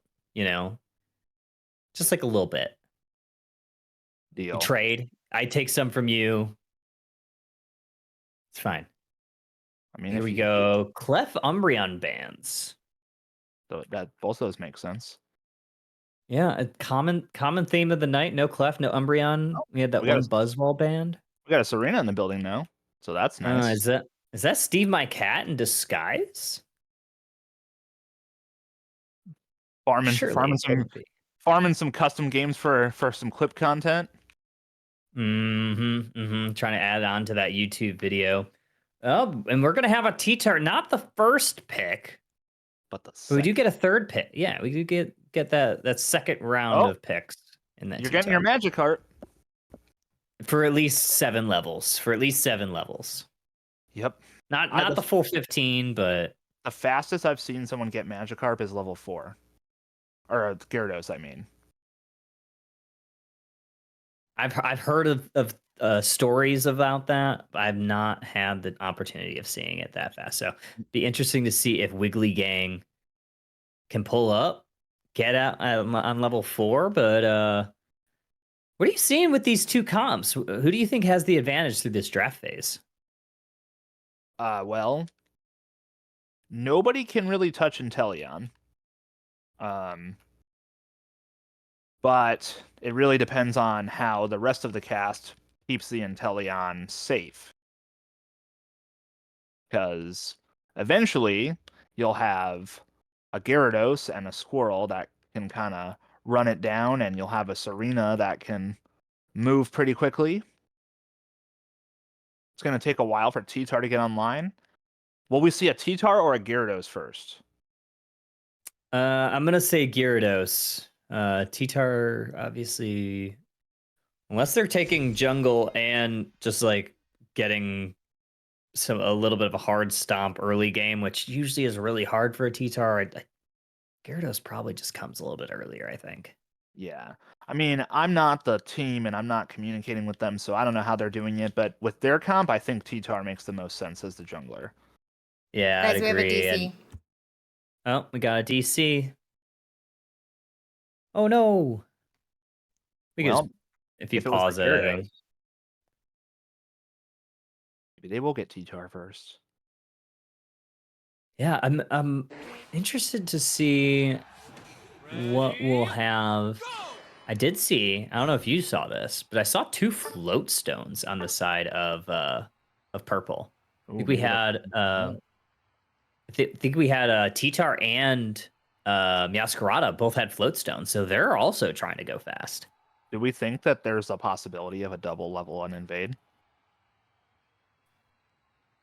I'm gonna maybe with Meow. I can't see T-Tar with that weak Larvitar Evo trying to invade, back. but I'll never say never. But But here we you go. just- We're back in. But you just said it twice. Oh, damn it. You're right. You're right. You got me. But here we go. Looks like Sobble is going to start making their way down, but no double invade on the side of purple. But this Greedent is looking to invade this T-Tar early on and does take that blue buff from him. Security says that is our blue buff and takes that away from Scrambles in that path. But here comes Ginger with Envy, looking to be Ginger with some revenge. But it's not going to be enough because Security is going to be able to get away. Those defense curls able to keep giving them some berries, and they're just kind of running away. Yeah, I suppose they, oh, well, there's one berry they didn't get to in time. Yeah, a little bit late on that berry, and Mindhack's able to just get that nice, secure, easy KO for them early on. They're going to get level 5 even before the jungler. Scrambles, who's going to have to finish their jungle and try to get something, but I don't think they're going to be able to get into lane. But oh, as I say that Magikarp has hands and gets a huge KO, and then on top, Orange Team with the reverse Uno and gets another couple KOs up there. So Orange Team is sitting really well in this early game, and this Magikarp's almost evolved with that effort bar. Yeah, and they're already level 5 too, so they are getting a decent amount of experience thanks to that Wigglytuff creating space for them. Unfortunately, the Squovit was unable to get a buff again, but they do have that EXP share, so there you go. Eventually, they'll just hop right into that Greedent. Wow, Oh, Serena wow. was in 1 HP in a dream here, but not able to get away from Meowscarada. Yeah, that dream turned into a nightmare really quick, but this Sing Wiggly is looking to get into the front line. And then on to purple team is that bounce that Gyarados, that Wiggly gang is absolutely bouncing on the opponents, and Orange team gets pretty much all of this farm, and they're looking really strong here at the 740 mark. The combination of Wigglytuff singing them to sleep while Gyarados charges bounce in a bush so that Gyarados gets the free jump plus Dragon Breath is actually a pretty good combo. And you know what a combo it is, because Wiggly Gang is hanging out with a Wiggly. Yeah, maybe it might be something that they kind of planned in this. Maybe they're in VC, but here we go. And Chuck E. Cheese trying to use their quarters on these Altarias, but they're going to actually push into this Blissey, get the nice KO. We got Gyarados going in, gets another 2 members, and they're going to get another KO onto this Inteleon, who is not yet evolved fully. So Orange team again continually pushing, and this Gyarados is just bouncing everywhere. Yep. Chuck E. Cheese did get a score there, but it looks like they didn't have enough tickets at the ticket counter because there's still 27 points left on that tier 1 goal. But the Gyarados has 39, thinking about breaking. Be a nice 21 overcap, but they're deciding maybe not. Okay, they go ahead and break it. And it looks like the purple team kind of just gave up on the bot objective. They were like, nah, not fam. Oh, but the orange, to their surprise, they're going to find the orange. Oh, no. The Wigglytuff got Reggie rocked. Wow, poor Wigglytuff, though. That rock had hands, but both Reggies go to the side of orange. They get that top Regirock or top Regieleki as well as the bottom Regirock. But Mindhack's looking to go in, grabs a quick KO onto the green and just gets out of dodge. And Gyarados looking to try to engage, but it's actually Serena with the queenly toss and just picks off Mindhacks right there. It's 188-20, and we finally get a T-Tar online. The T-Tar is going to be able to hold this off. Well, they're doing an okay job. Okay, well, there's a Wigglytuff Unite, and I believe the Gyarados is also using their Unite move. Going back in, that's brave. Okay, they bounce away. That shield going to buy them some time. Chuck E. Cheese saying you can't ride this ride. Yeah, the Dragon Current to escape there, obviously a little bit untargetable, but here come the Fanciful Fireworks on for the orange side, and they're just going to try to get away here. This T-Tar is getting ganged up on, and 3 members down for blue, or for purple team, and it's a KO streak of 4. Was that a Penta? Yo, Give them the Penta, Chuck E. Cheese. Yo, Fanciful Fireworks was an appropriate... Oh, there's a 6-piece. Fanciful Fireworks, appropriate Unite move there because Chuck E. Cheese was lit. Yeah, that's a pretty tough pill to swallow for purple, who's going to have to regroup here and figure out what objective that they're going to want to go on. Chuck E. Cheese, level 12, highest level in the game right now, and I don't think they're done here, Smash. Looks like they are trying to push their advantage even more. They do have to be aware that the objectives are coming up, so if they're going to push the tier 2, you know, maybe they're trying to set up a base Lecky situation, but honestly, if they had been at that Lecky, they could have probably gotten a third Lecky this match. Yeah, potentially, yeah, but I think that time is probably going to be over here with Slowbro doing their best to surf away Wiggly and Gyarados and keep them away from scoring and giving up an even bigger lead, because it's 20-324 right now. And as I say that, Greedent steals away that basement Registeel, so Orange is going to have some attack buffs for the next 90 seconds as well. Oh, Gyarados almost getting KO'd by the Escavalier. Is this a 1 HP in a dream kind of moment? Nope. He's going to pay the ultimate price there. That's going to be a bit of big catch-up experience for that T-Tar, who's now also fully online at level 12. But again, Fanciful Fireworks going onto this enemy base, and this Regieleki is going to be dangerously close from walking in, and it does, and they're going to get some scores here, Smash. Yeah, they've set up a win condition now. They're probably going to break that goal. I imagine they will anyway. Yeah, at that point, it doesn't really matter if you get a big overcap or not. You know, you've got all your goal zones in play, and the enemy team has none. Just the benefit of taking away the speed flux zone and a place to heal during the final stretch, I think is more than worth it. And Scramble's just going to go down here at the 250 mark, so it's not, end of the game here, but Purple's going to have to find some sort of leverage to get themselves back in here. They were struggling to get levels up. Inteleon now just ticking into 11. T-Tar and Meowscarada actually sitting relatively fine. Not super worried about them, but if I'm Purple, I'm definitely feeding some XP into Inteleon right now. Yeah, Inteleon not having that upgrade to their damaging move can be a little troublesome. They're obviously not going to hit level 13 in the next 10 seconds, but oh, there's a Meowscarada Unite move, trying to get a pick, but unfortunately they go down to the Gyarados. And it looks like the fight is starting a little early here, because the orange team, recognizing they have the lead, they're playing aggressive, trying to keep the purple team out of the pit, because with the purple team, at this point, they're so far behind in score, if they don't get the Rayquaza, it's going to be super difficult for them to get back in this. Absolutely, but as I say that, it looks like Wigglytuff uses their Starlight or Sidle all by themselves, but it's the Fanciful Fireworks that comes out, gets a couple pick-offs here. That's actually pretty big for Orange. It looked like Tide might have been turning, but it's Orange that's able to get the team wipe, and they're going to have free reign to either score or get this Ray, and I think they're probably going to be satisfied with just scoring and holding here.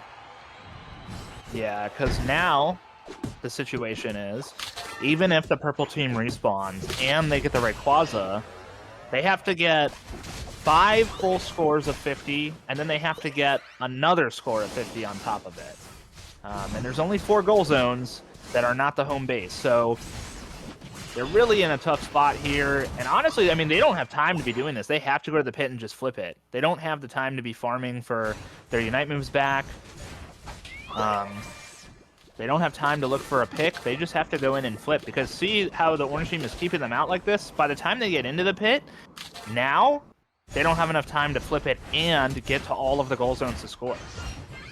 Yeah, absolutely. Serena absolutely running amok there. Uses the Queen Ascendant to grab Meowscarada, grabs Slowbro right after, and then after that, bang, bang, boom, goes the Dynamite, and whew, pretty rough go at it for Purple, and adding insult to injury, it looks like they're going to be getting another few hundred burners in.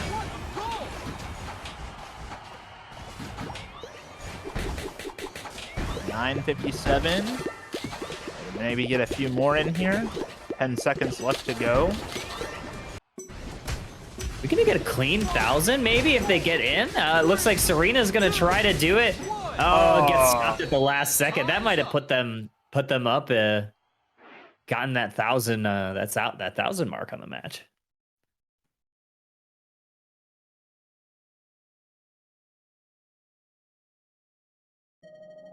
Let's see what we got. 9:57. Looking at my math, that would have put them at 999 if they would have gotten that 21 dunk in. So TBH, wouldn't that have- would have been cooler than 1,000. honestly, you know what? I agree. But looking at these damage numbers, holy cow. 135k Chuck E. Cheese. Yeah, well, I guess Chuck E. Cheese got the band back together. Because you don't see those numbers on Delphox, especially in uncoordinated play, very often. That's Yeah. Vision's Delphox, and I absolutely hate it. And we have had to separate him and Squirrel Vision, on who multiple hurt you? occasions. Oh, I went to the wrong screen. I've done this before. Words I on promise. Oh, hello, gorgeous. No, not for a third time. Sorry. Oh my gosh, beautiful, beautiful. Yeah, 135k on Vision's Delphox. That's absolutely rude. T-Tar was able to frontline and get a ton of damage done, but Purple just behind the 8 ball most of that match. Yeah, but shout out to Linz on that Blissey. He got a pretty decent amount of healing, keeping that T-Tar alive in some moments, allowing it to rack up that damage. And, you know, like, had a pretty sick Unite move that I saw in the middle of the match that kept the fight going. And that's what it's all about, right? Keeping the fight going. Keeping everybody in the fray, and shout out to anybody that plays supports. It's a rough world out there for us support mains. That's for sure. Sometimes the games can be a little rough. Indeed. Or should I say, indeedy. I was gonna say you can't leave that one on the board. You've knocked down every other pun. I would have been disappointed if you left that one down. Oh, my So friend. I will defer to our casters and our backstage production. Does anybody need a break at this point? I think I'm okay at the moment. Okay, fantastic. We will go to the next lobby. So, Nanera, if you wouldn't mind bringing in the next 10 for us, please. All right, we got Rex's Hot, Enderglaze, Omega, Madcomb, and Aaron, Vinyl Mike, Archer Dude, Mac, Kingslayer, and Squirrel of Death. Here we go. I'm also going to take this opportunity to remind everybody that even though it is customs and it is games, this is still a Unite-friendly safe space, and we do not flame or shame anybody, including ourselves. This is a place to have fun. Yes, very much that part. And we love you all. We do love everybody here. I like the Jackie Moon perspective. You know, everybody love everybody. And I think if we all just live that motto, then I think the world would be a better place. Except Well, if your name. Also excited to see Omega back in action. Hello, friend.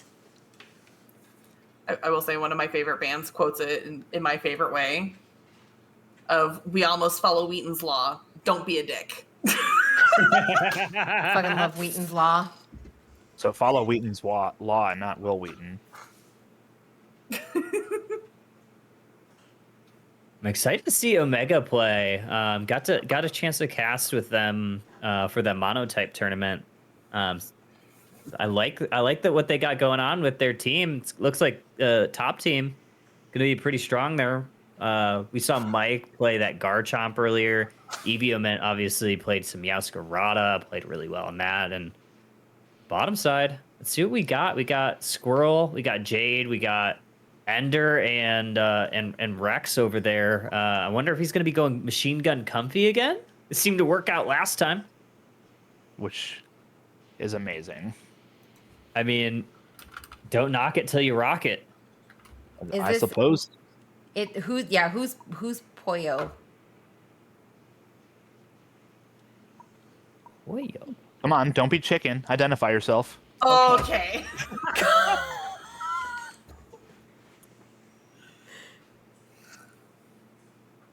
I'm sorry. You know, I didn't come in here with a script. I'm just trying to wing it.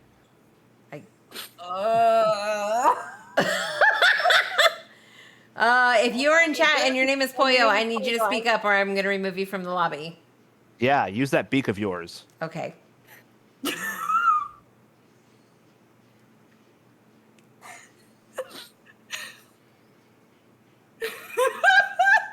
Who all did we have on the list, Nanera? I was gonna say even Kyle's back here like just face palming.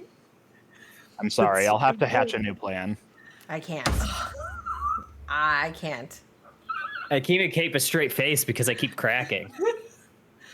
Okay. Bro, what is this? What is this? This is a safe space. It is a place where everyone can come to nest.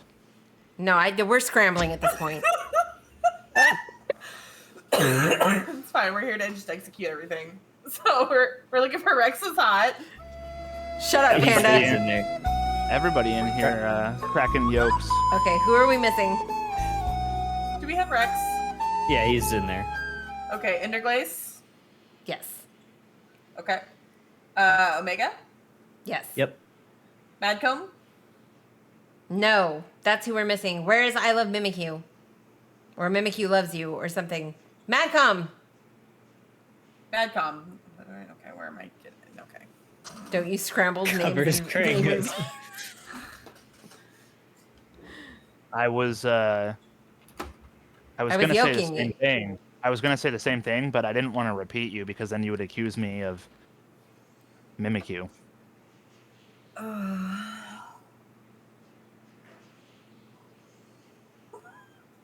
Last call for Madcom? For what? Nothing. Say it again. It again? Oh, that was clever. Y'all do know that the more that the puns happen, the more the brat's gonna happen, right? Okay, let's move past Madcom. Who's next on the list? Ahistra. Ahestra, come on in! Ahestra. A friend. All right, fam, here we go.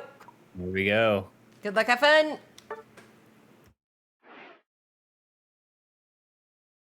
So normally Smash, Mm-hmm. what we call the Metagross Unite, sometimes when it makes that arena, sometimes Ribbon has been known to call it the Thunderdome. Sometimes we call it the Beyblade Arena. But since you're here, I think we have to call it the Punderdome. Mm. So I'm hoping maybe we see some Metagross out here. I'll tell you who We can use it. We're not gonna see Clefable. Again, no Clefable. None of these players want to see it. They've had enough of it. It's obviously been such a strong pick in every tournament that's been going on, whether it's the LG tournament or any of the Underdog series or even UCS last week. I'm It's really surprised. strong. I'm surprised both teams were cool with somebody first picking Umbreon, but neither team was cool with Clefable. Yeah, Umbreon also one of those really strong picks, and looks like Ahestra is gonna take that sword, and Ender might grab the Guardy there. Yeah. Well, maybe they know what the enemy team's picking, and Guardy goes into it. They had a future sight. That that's another good one. That's another good one. Omega's Omega, playing the patented Serena. yeah, probably one of their stronger picks, I think. And Archer gonna stay on that Wigglytuff. We saw Archer play Wigglytuff a little bit earlier ago. Normally see them on that patented Desi, but looking to play some support tonight. I respect that. So far, that Serena seems pretty well supported by both an Umbreon and a Wigglytuff. And then throwing a Zoroark in the mix, which it looked like the orange team was thinking about taking, but they decided against it. And maybe we're going to get an A9? A9 Wiggly is a disgusting lane. Yeah, that's got a lot of CC, but Caster Curse, and they just switch on over to that Venusaur, and I don't see a single XP share on orange side right now. So hopefully these final preparations will come in, and maybe we'll get some XP to be shared. And I see a couple on the side of purple. I see a couple trades happening on the side of purple. They may have coordinated this draft. Ooh, they might be in the playground, I imagine. Maybe at least a couple of them kind of scheming and weeming. And we have a support Sylveon going on right now. Very interesting. Most of the supports evolve at level 4 or get their first move at level 4, so I suppose it does make sense. Yeah, I don't hate it. I might be saying things incorrectly, but does the Aegislash only have 2 items? I thought I saw them get one and another one on. Thought I saw them get another one on there at the last second. But I also just saw Buzzwole switch to an XP share, so maybe we are gonna have the namesake and have this Buzzwole playing the support role. Well, that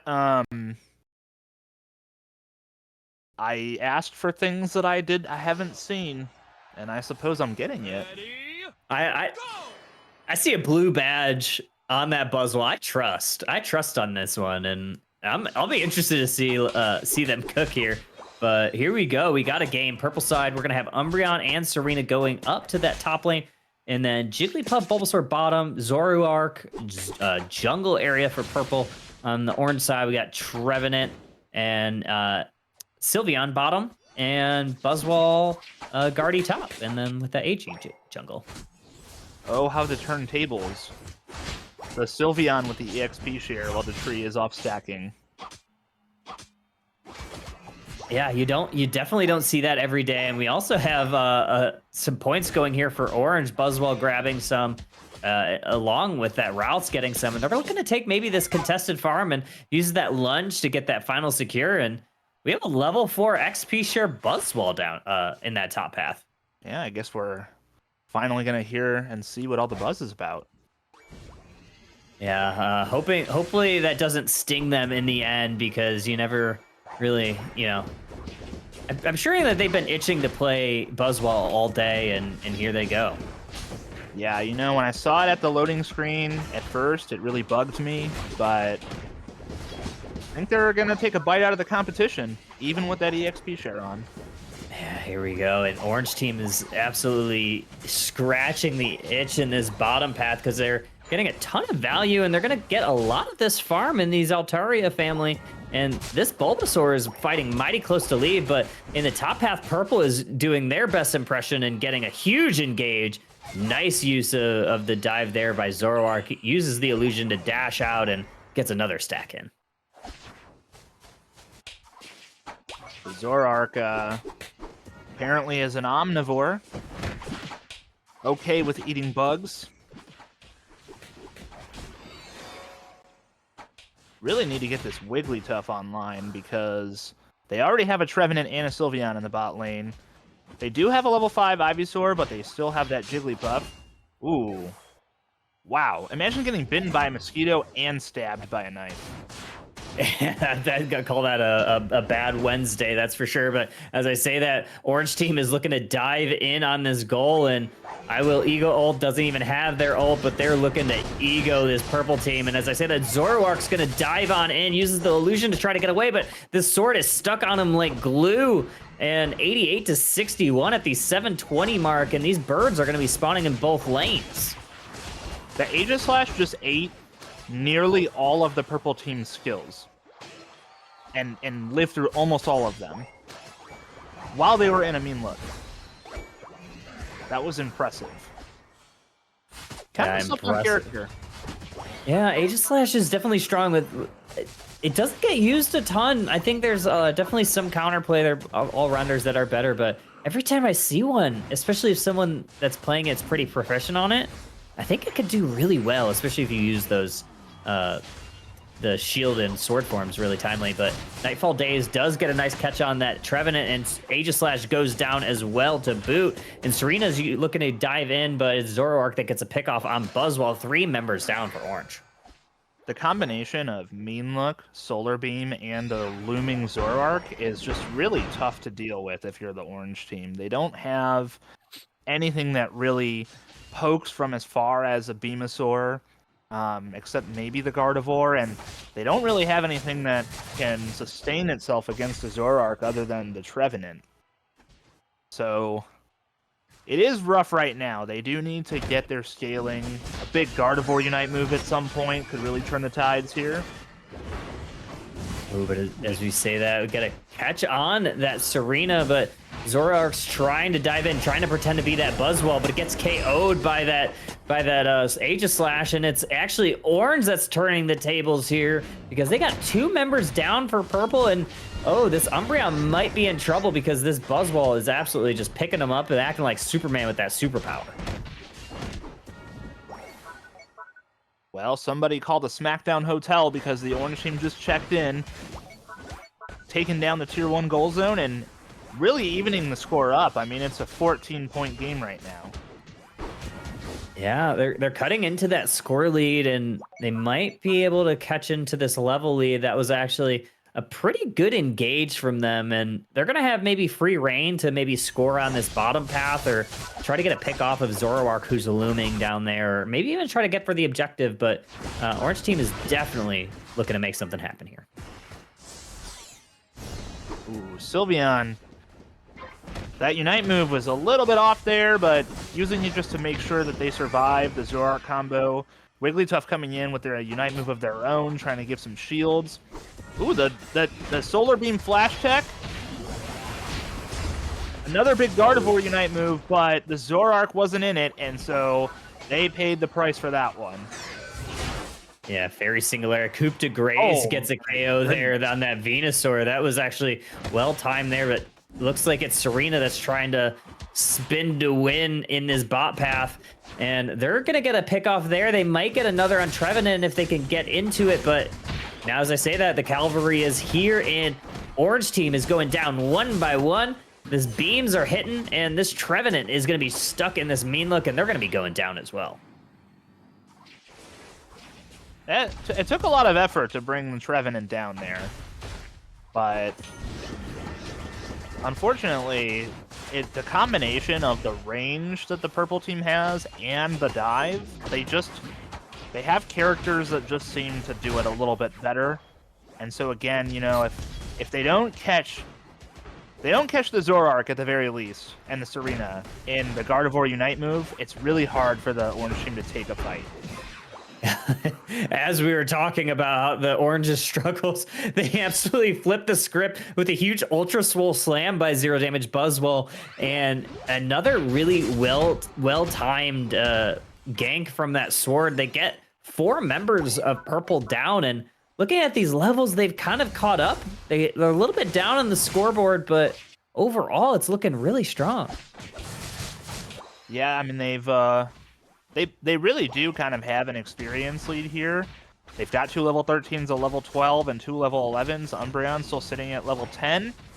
But the good news is, Umbreon can kind of chill at level 10, and it's not the end of the world. Oh, there's a late eject button by the Venusaur. Trying to show off that eject button Solar Beam tech, but now not going to be available for the final stretch. There is enough time for the purple team to kill this Lecky, get it off the map, but they are going to have to be cognizant of the fact that the orange team is going to try and score bot here. Just the Zoroark. Oh, now Zoroark pops their full heal. They won't have that available. It's important information. Yeah, definitely good call out there because, yeah, you have 2 battle items that are not going to be available for purple team for this next team fight. All the Unite moves are online with the exception of Serena, who does not have the Queen Ascendant Unite. But as I say that, Caster Curse, their Unite move is ready to go. The final stretch. Have to see who they pick up for a dance in the air. And as we say that, Umbreon mean look onto this Aegis Slash. We have some Unite moves coming out. Got the Coup de Grace trying to do some damage into purple team, but it's actually Aegis Slash, Buzzwole, and Sylveon that go down here. And now we just have Trevenant and Gardevoir is trying to fight for their life in this Ray. And oh my gosh, Zoro is gonna live and get away, and not before he's gonna dash into the heart of Orange and just dash all of their dreams away, because purple is gonna have free reign to take this Rayquaza off the map. The combination of Cute Charm, Sing, and Mean Look was just too much for them there. Gave the Venusaur the free opportunity to just launch those solar beams from the back, and you have a Serena and a Zoroark running at you. Kind of hard. You gotta take the fight. Yeah, and here we go, 414 to 171. A minute left. We got Vital Mike trying to dance, but Jade has having absolutely none of it, saying it takes 2 to tango, but I'm not tangoing with you today, Mike. Yeah, Jade said, sorry, Mike, I don't dance with people that have 2 left feet. Always end up tripping. I think they're going to get another couple KOs as purple here, but it's actually Serena that's going to be going down. Jade goes down by another Zoro KO, and it's 3-on-3. Not going to be enough time or money in their pockets if you're Orange team. No, but they are getting some good revenge KOs. Everybody's down except the Venusaur, but they don't have enough time to get across the map, unfortunately. Oh, I think we got a little bit of a dance party breaking out. Yeah, the only person who didn't want to be a part of that was Excelgor. Time's up. Yeah, they just punished it for not dancing, and that's honestly the appropriate response. I agree. That's kind of how I feel when my teammates don't dance with me, or the enemy team. It's kind of a very mean thing. When I dance, I want to be danced with. What kind of dancing do you like to do? I think my favorite. I think it's. I'm not sure who invented it, so I don't want to miscredit it. I don't know if it was you or if it was Curly that invented it, but it's like you kind of just like scooch, just do like a little scooch. That's definitely a Curly move. I think that's the most fun. The spin is classic. But the other one that I like in Thea Sky Ruins, obviously those other ones kind of like work on all the maps, right? Works on Remote Rewind, works on Thea.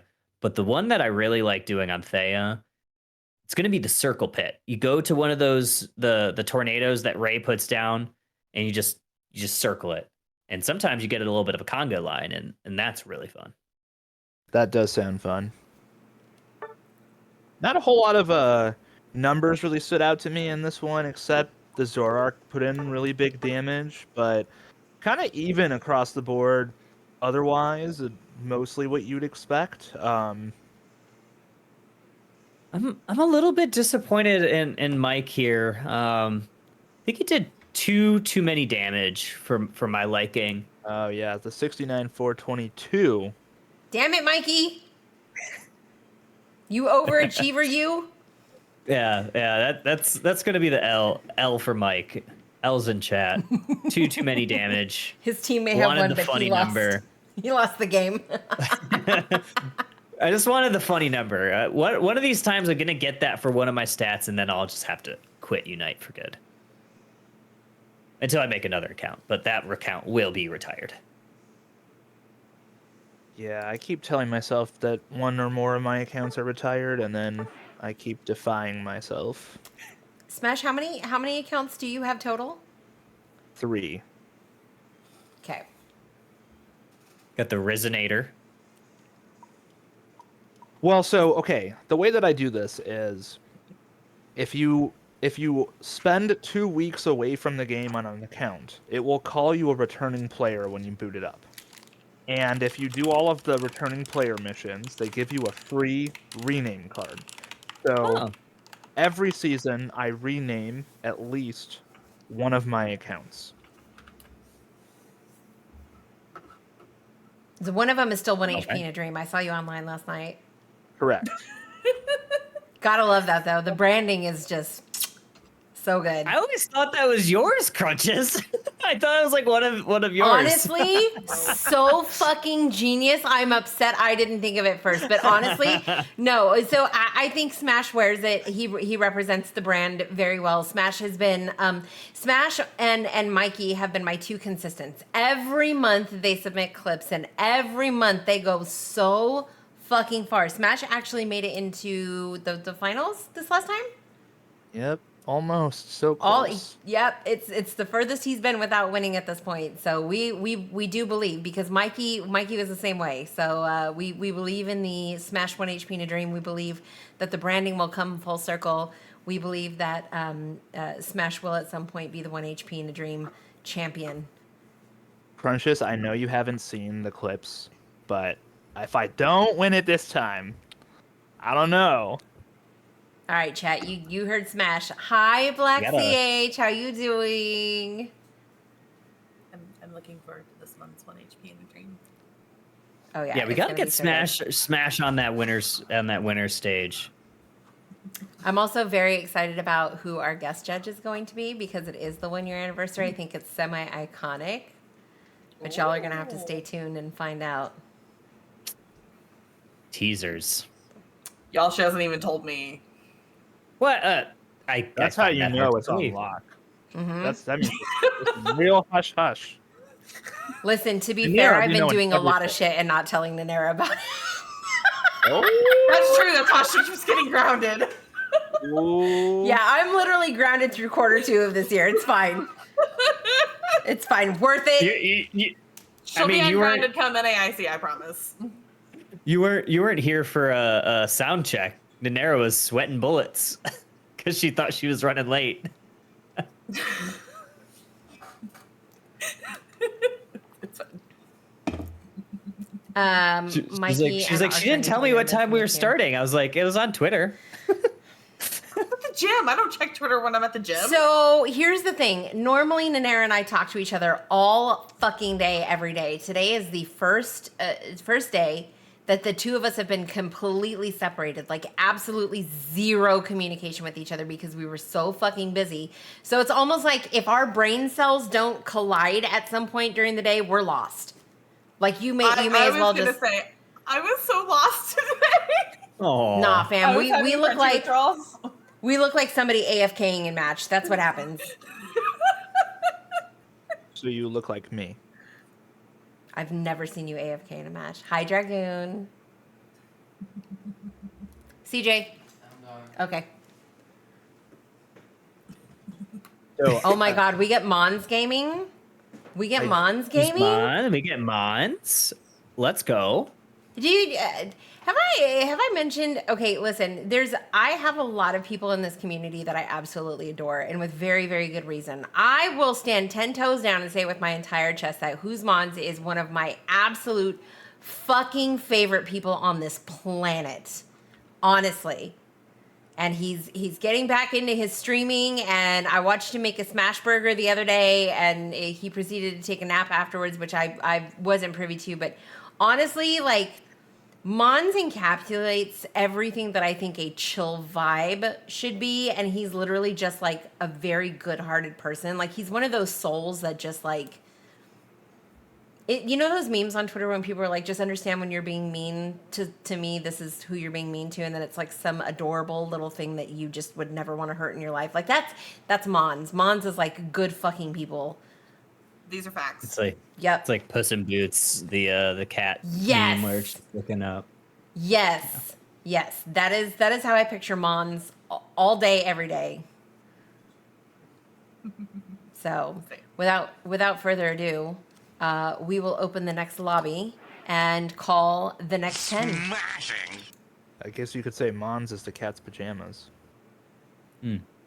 Actually, yes. If my cats wore pajamas, Mons would definitely be those cats' pajamas because you just enhance what is already amazingly good in this world. Well, the real question is, why aren't your cats wearing pajamas? Because they're fat. Hey, we don't fat shame the cats, okay? We don't. No. we don't catch- No. You Okay, guys first don't of pay the all, grocery bill. They aren't that fat. They are large Wait. cats. big Large babies. McHuge. What? Okay, Thanos is a little fat, but Tywin's not that chunky. Wait. I'm gonna go get blast hard cheese for a second. Hold on a second. Hold on. Wait.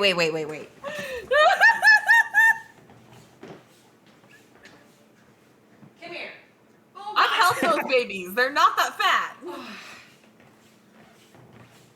Oh, big baby. Yeah, He's not you see normal. that? Look at. Large Look at- cat. That's just a baby. Is this a That's baby? a baby. But that's a primordial pouch. It's not fat. That is That's a baby. primordial suitcase, ma'am. So fun fact, that's actually there so that he can like completely twist his body around to catch himself when he falls. Not that Thanos would know how to do that. That requires brain cells. Blast what with cheese? Blast hard cheese. But this is why Tywin has cute collars and he has a bow tie. Tywin's wearing a dog collar. That's a dog collar. I rest my case. Yes, it is. I Yes, don't- it is. I don't think I could. Listen, it's a 20-pound I'll cat, take it to okay? you, It's the Tywin. size of a small dog. Yeah, we got Chonkus Maximus and oh Lord, he coming over here. Fuck. Oh Lord, he what?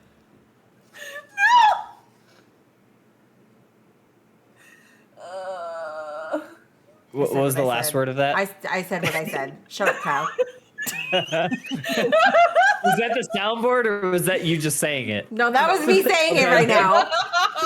Sometimes I can't. I don't know the difference. How did you just figure out today too that "Shut Up, Kyle" is your walk-on sound in my stream? I He thought asked you just me if I pressed kicked it. it off.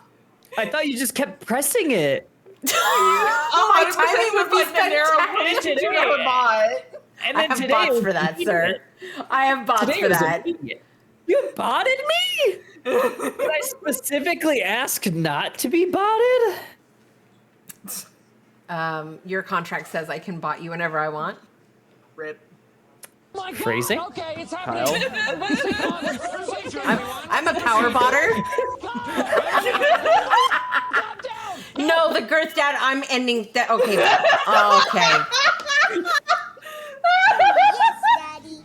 A bit.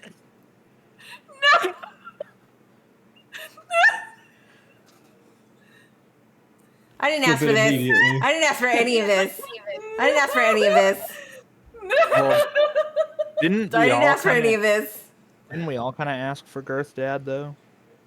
Nobody The girth asked for dad lives girth within dad. us. First dad, that's kind of happened. Thank you for the raid, Void. I appreciate you. Wait, you guys.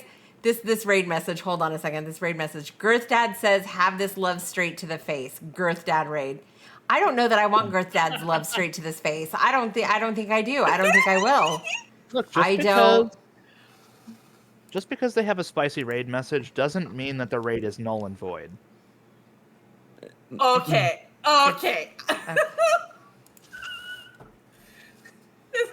Is Smash anybody any missing a puns. professor?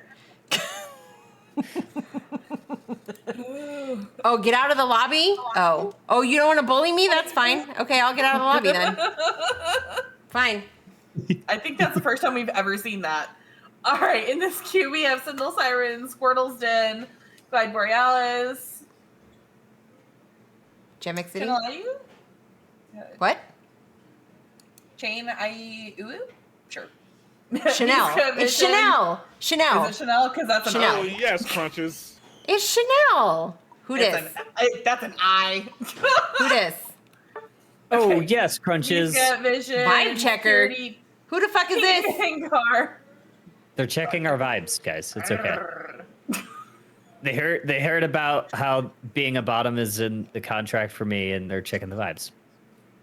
Listen, there's nothing wrong with being a bottom. Wait, hold on. Okay, go Only- through only- the list again. I think we're missing Chanel. I think that's the only person we're missing. Lynn's is in there, right?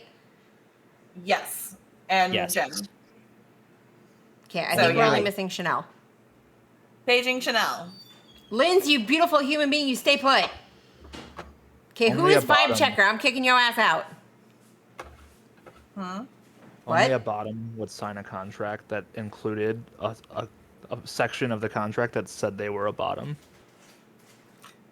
Listen. That's true bottom behavior. Listen.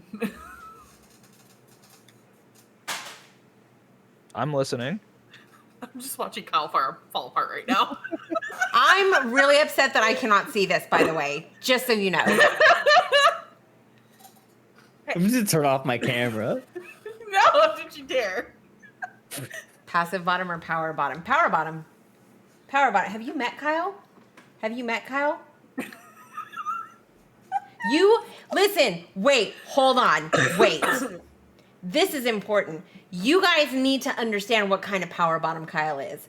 Kyle is the type of power bottom that's like, hey, you know what would be really cool is if I convince like one of the biggest casting talents in the all of Unite to open their own Metafy.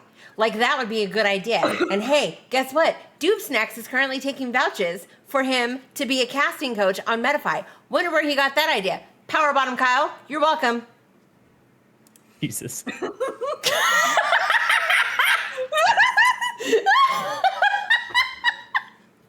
Wow. How red is he? He picture the first time I got rizzed up by Slasher. Got it. That was what I was aiming for. Oh, no, I don't want that to be my nickname. Please hold. Please hold. I'm updating nicknames. The backpack Okay. is getting renamed. Okay, so Last- Chanel's not yeah. responding. Next up in the queue is going to be Mashed Potato Johnson. Mashed potatoes. Who is Vibe Checker? I swear to fucking God. Yeah, you better run. Panda? I can Okay. I can hear them down there. Who the fuck? Okay, I have officially updated titles in the basement. We're good.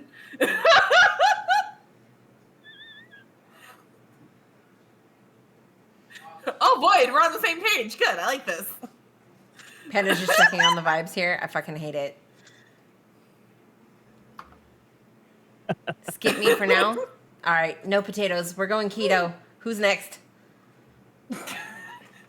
Ooh woo. Ew, Mind ew. hacks. Who? Mind hacks.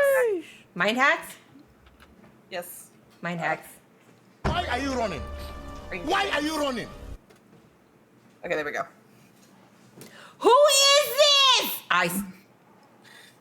Look at this dude. Panda. Not- Wait till you Panda, see if you're playing Where's the Baby, you're gonna get caught in the No, lobby no, and go, oh no. shit. I'm gonna fuck somebody up. He said, Mind hack said I'll be ready for next. Okay. Need to still. Okay. Okay. You'll need to rejoin. Let the Check out vibe video? checker cook. Listen, vibe checker's gonna Vibe get caught in a checker. match. The next time they jump in here, I'm literally just gonna start it. Vibe checker's gonna get caught in a match. Watch. Watch, we're gonna figure this out. I love playing just the tip. The fuck you do. Whose stream is this anyways? I think it's yours. I'm waiting for vibe checker to show his ass again. Come on. You won't.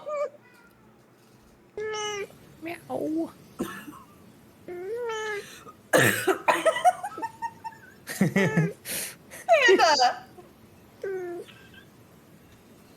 I fucking love Sad Cat. I'm sorry. Meow. Meow. Ooh.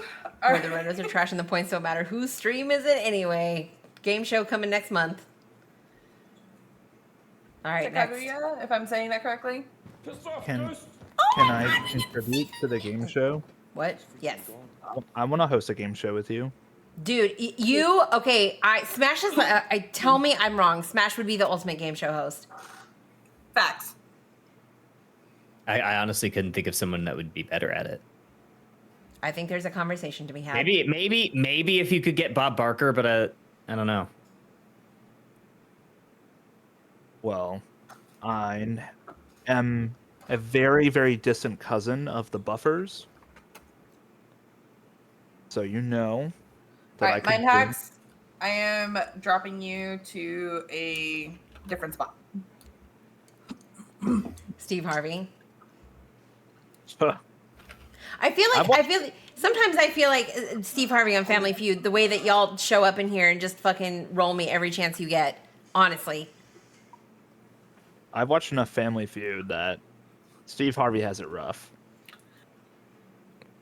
there's a joke here. His suit game is really good, though. No joke. Yeah. Steve Harvey is the Oh. GOAT. Okay. It's like it's Yeah, coming. I thought there was a punchline. I was coming waiting after for that it. too. Honestly, I think you Yeah. just kind of have to be on the edge of your seat with Smash. Well, I would no. Pina's rooting for whatever team Squirtle's not on. Oh. Me too. There's some beef here. Oh, dang.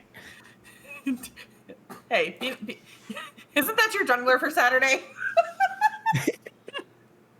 I'm not gonna. We've had this conversation in the Discord. I'm leaving. No Dodo, no Clef today. No one's gonna get to play that little Plink Blob. at this point, we don't even know that the character is real. It's merely a tale, a fable, you might see. As we say that, we get a Gem Chuck E. is Cheese AFK? Vision. Oh no! Wait, how do we know Gem is AFK?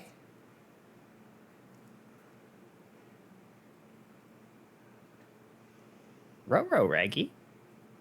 Well, the good news is they haven't picked yet. Yet. Are we gonna get maybe Gengar lock in? Solo queue is, or uncoordinated play is my favorite place to see a Gengar. Yeah. I think we're gonna get a lock in for Gem. Okay, she's good. She's back. Awesome. Is she gonna get the Azumarill and just gonna lock into it? Intentional. It does Yeah. seem intentional. Yeah. We saw a lock in there. It was before the timer, so definitely back. But we got a couple water Pokemon on the side of purple. And security. I think they're gonna be playing that Buzzwall in that top lane spot.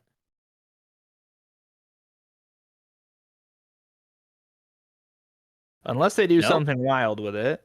Nope. Oh, they're there going we go. Hoopa. I feel like I saw them play Hoopa last week too, and they were kind of cooking. Security does play some Hoopa. I have played games with them where What they up, are the baby? Hoopa. Here's what I'm wondering: is if you're the orange team, who's your top laner? The choices are quite interesting. I mean, do you go Gengar top and just kind of pray that you get level 5 at a reasonable time? Or do you maybe? I don't think Miska is going to be playing Pedal Sore, so I don't think that's necessarily a viable top. I mean, I don't know. I What do you think? Gengar is your best option here.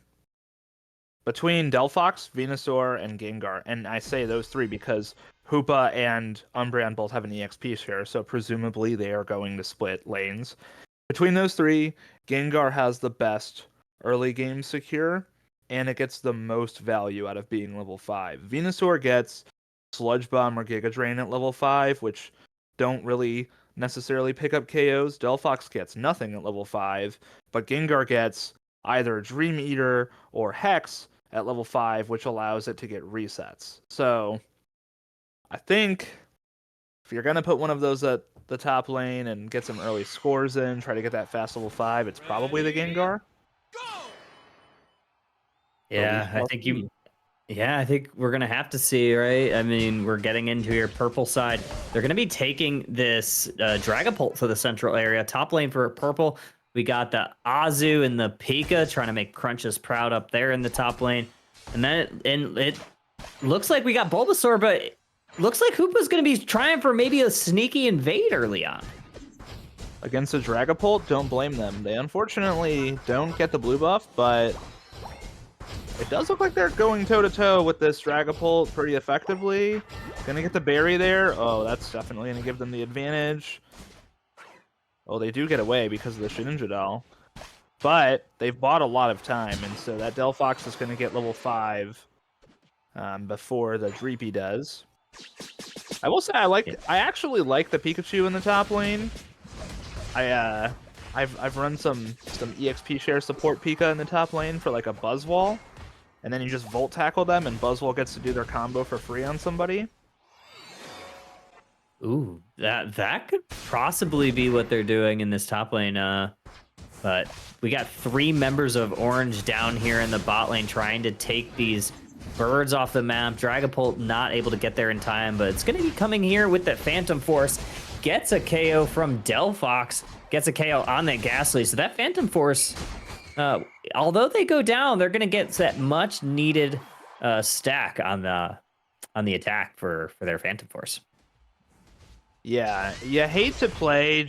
I don't know if anybody in chat can relate to this, but all of my solo queue games this season, well, I guess a lot of them, not all of them, I've played Dragapult, and the feeling of like ganking lanes with Dragapult and getting, racking up like 10, 12, 14 KOs during the game, but having them all turn into assists because your teammates get the last hits on people is one of the worst feelings because you never get those stacks. Yeah, it's got to be kind of a helpless feeling, kind of like this Leafeon who gets KO'd here in the central area. Gengar getting online here, level 6. They're going to be Haunter. They're going to maybe try for a sneaky steal of this red buff. Pikachu is going to suss it out, and so is Dragapult. And Gengar might be outnumbered here, so they may have to back up and be careful, but they're going to look to engage here. Gets the KO on the Dracloak, but oh, it's Leafeon that gets that revenge. Honestly, maybe worth it because the faster they get a Gengar online, the faster they can kind of take advantage of positioning. They've got a Delphox and a Venusaur with some range, as well as a Hoopa, so being able to kind of hide out as a Gengar and then come out of nowhere. They did opt for that Hex build too. Ooh, very interesting. And we do have a Petal Giga Venusaur here. Gets a KO. KO streak of 2, but Dragapult able to get 2 of their own before going down by the hands of that Haunter, who's now ticked into level 8. Not quite on line with that Gengar evolve yet, but they're getting ever so close. But Emerald 2-Step comes on, gets the KO on Delphox. I'd be curious what the battle item is on Gengar. Because I'm not a Gengar expert by any stretch of the imagination, but typically you expect a Dream Eater Gengar to run Eject Button and a Hex Gengar to run Full Heal. Pikachu is in a bit of trouble here. It went for the steal on that objective. Oh, the Mean Look plus Hex is not fair. Yeah, and that Gengar now going to be getting online. Venusaur going to get a couple of points in here, 16 to be exact. They're going to Petal Dance out, but not before they get KO'd by Dragapult, who's building on to those Phantom Force stacks here. 140 to 112 here at the 550 mark. Gengar, I believe they are running Eject Button. As I see them dash out, I believe that's what I saw, but I could be wrong. It did look like that. Perhaps a late breaking decision to run the other build, or they just run Eject Button on the Hex build. Like I said, not a Gengar expert, it's just what I'm used to seeing. Ooh. Slow beam into Hoopa, making sure that he can't summon the rest of the squad, but it's actually another KO here by Pikachu and Dragapult with that Thunderstorm. Delphox here drops the fanciful fireworks, but it kind of misses the mark there, and they have to pay for that because purple team is now pushing into this bottom goal. It's 140 to 112. They're looking to add on to that score lead, but it's a couple members here for Orange, but Hoopa takes the rings unbounds, gonna bring the team in. It's not a bad portal. They're gonna be relatively safe here. Hoopa's gonna try to get back into the flux zone and try to throw these fists of fury into that backline, but Dragapult susses that out, gets another KO, and they're gonna look to take this goal here with a couple of dunks. 4 KOs for that Dragapult. That's I believe they're gonna be fully stacked here, and this might be a penta for them, but it's actually Slowbro here. That's the stealing of kills like you were talking about. Yeah, and it's just like, oh, the Slowbro the Slowbro basic attack that travels halfway across the map as they dash away, but your Unite move, that's an execute, doesn't get the KO. It's like, ah. Yeah, it's always tough here. Orange gonna get a couple of scores in there. It's 124 to 201. Still a pretty significant lead for purple. They got Leafeon does get mean looked. Verdant Anger comes out from Venusaur, and they're looking to pedal Giga into the backline. But this Dragapult has ticked into level 13. It's the highest level on the map, and they're gonna have free reign to take whatever objectives that they want. And I mean, that's the difference in having those Dragapult stacks. Like, Dragapult without its passive stacks, it really can't burst down some of the beefier characters, like a Petal Dance Venusaur. But once it has those 10 stacks, I mean, there are very few characters who can survive the speed boost and attack from a Dragon, from a Phantom Force, plus that Unite Execute. Absolutely, and looks like Orange is just going to try to defend this. Poor Squirtle just wanted to go dancing with his friends, but gets KO'd in return.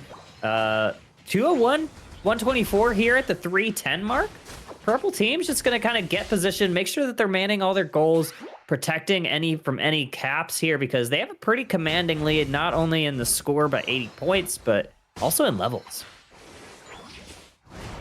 Yeah, this game has been really back and forth, because the score has been relatively close. The levels have kind of teetered back and forth. So I'm really excited to see kind of how this pans out at the final stretch. It's worth noting that the purple team does have a tier 1 goal zone, so they're probably angling to play around the top side during the final stretch here. But I'll be curious to see how the rings unbound by Hoopa might play a role in forcing the hand of the purple team. How they decide to wow. Ooh, that's a Leafeon that's going to spawn just in time for the Rayquaza, but oh, there goes the Delphox, who will not be there in time. This fight is breaking out. It's giving Ray fight vibes. Oh no! The Surf actually knocked the Gengar out of the portal at just the right second to prevent them from going home. They're going to be KO'd for another 15 seconds. Wow, did you see that slow beam onto Hoopa right there? You're trying to reset, and 3 members down for Orange. This might be a rip for them, and Purple's able to just rip that off the map with 3 members down of Orange. Yeah, and I mean, they didn't even have to commit 2 of their Unite moves to it either. What a goal!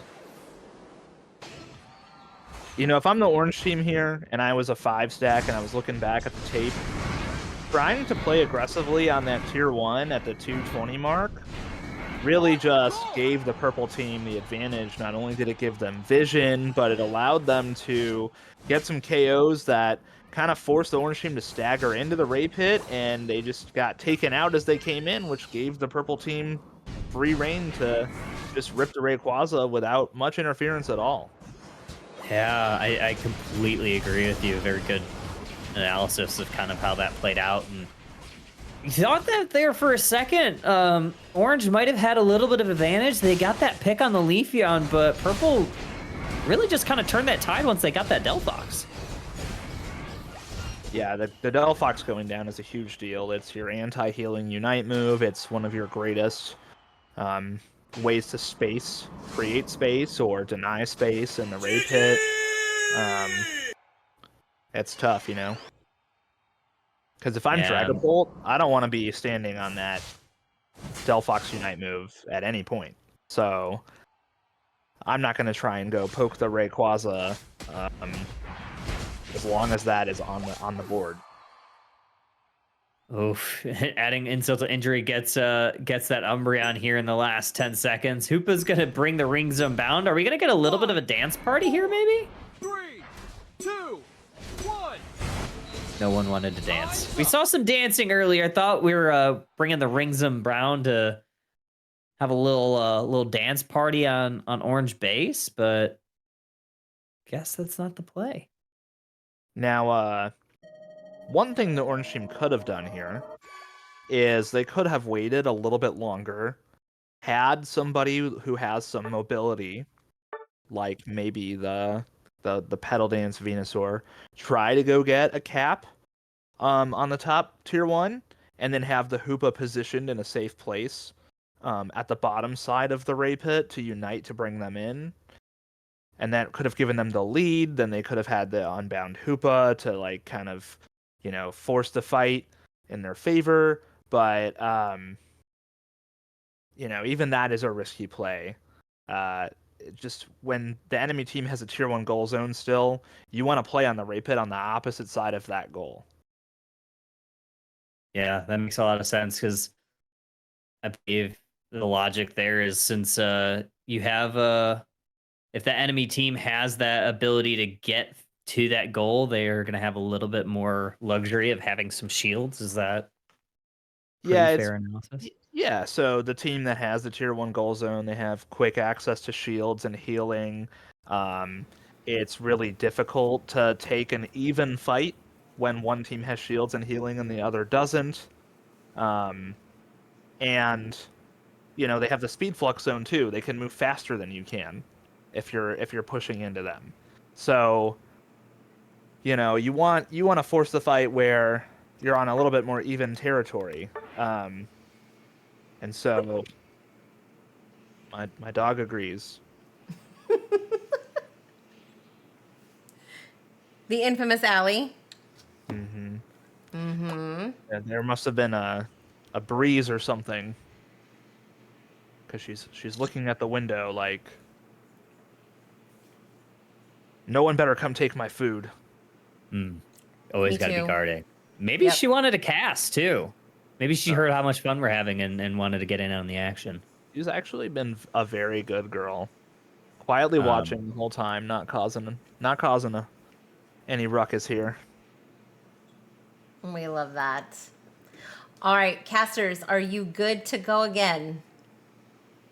I'm ready. Yeah. I'm saying, what we got? Like what? 2 more in us? 2 more. That's the You play? guys are troopers. All You right. guys are troopers. All right, Nanera, would you do us the honors, ma'am? All right, in this queue we have Mind Hacks, Primordial Skull, Rex's Hot, Enderglace, Vital Mike, Kingslayer, Squirrel of Death, Hestra, 2 Pina Coladas, and Omega. And because we do have 11 people currently in the queue, I'm going to go ahead and close the queue. Wait, I get to watch Pina in action. Pina. And it's Pina Day. Yes, happy Pina Day, everybody. Happy Pina Day. No one understands. It's okay, but it's what we do, and I hope that everybody on Pina's team wears their pink clothes and plays a pink Pokemon. Oh, yes, Daddy.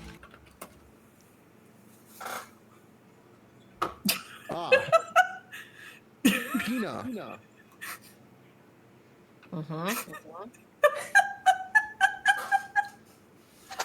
It's just the pause that's in there, and it's like,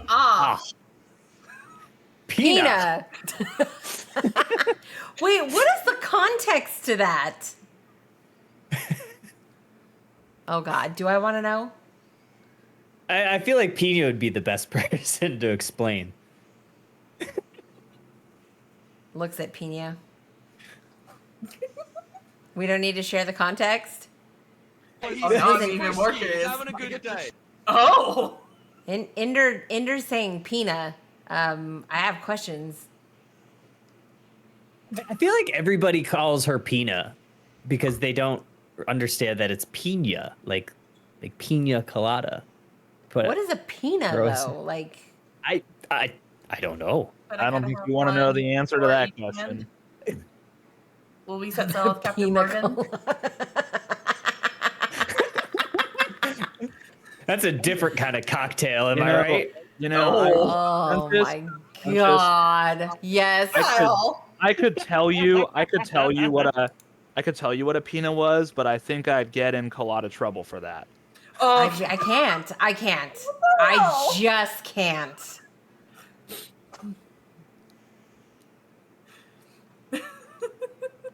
Well, Pina, I still haven't seen an answer. Oh. Kyle.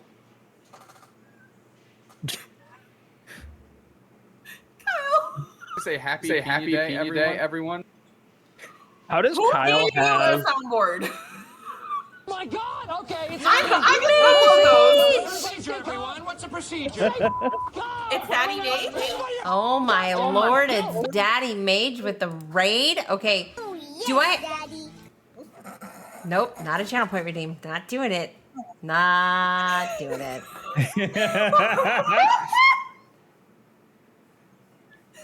I have all the soundboard smash. People should not give me access to it. Not doing it. Okay. How do you have so many soundboards? Part of that's my fault.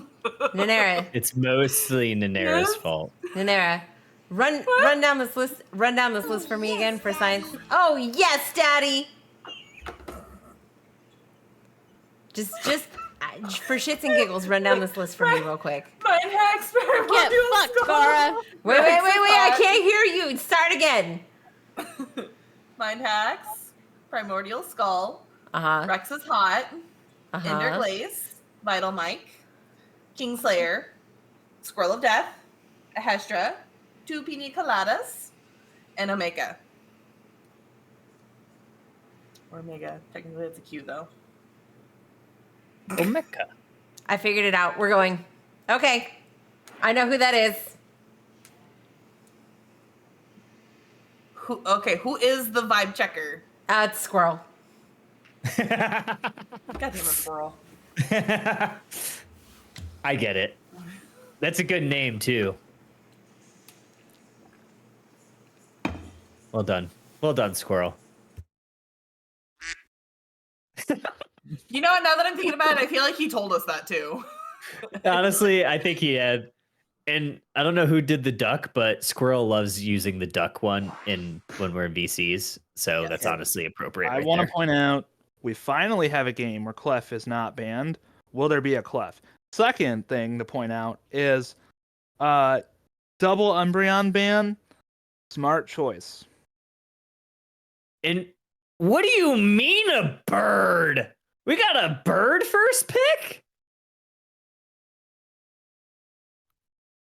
There's only what is one that? appropriate way to follow that up. They have to be the bird team. Yeah, they have to pick Decidueye, Cramorant.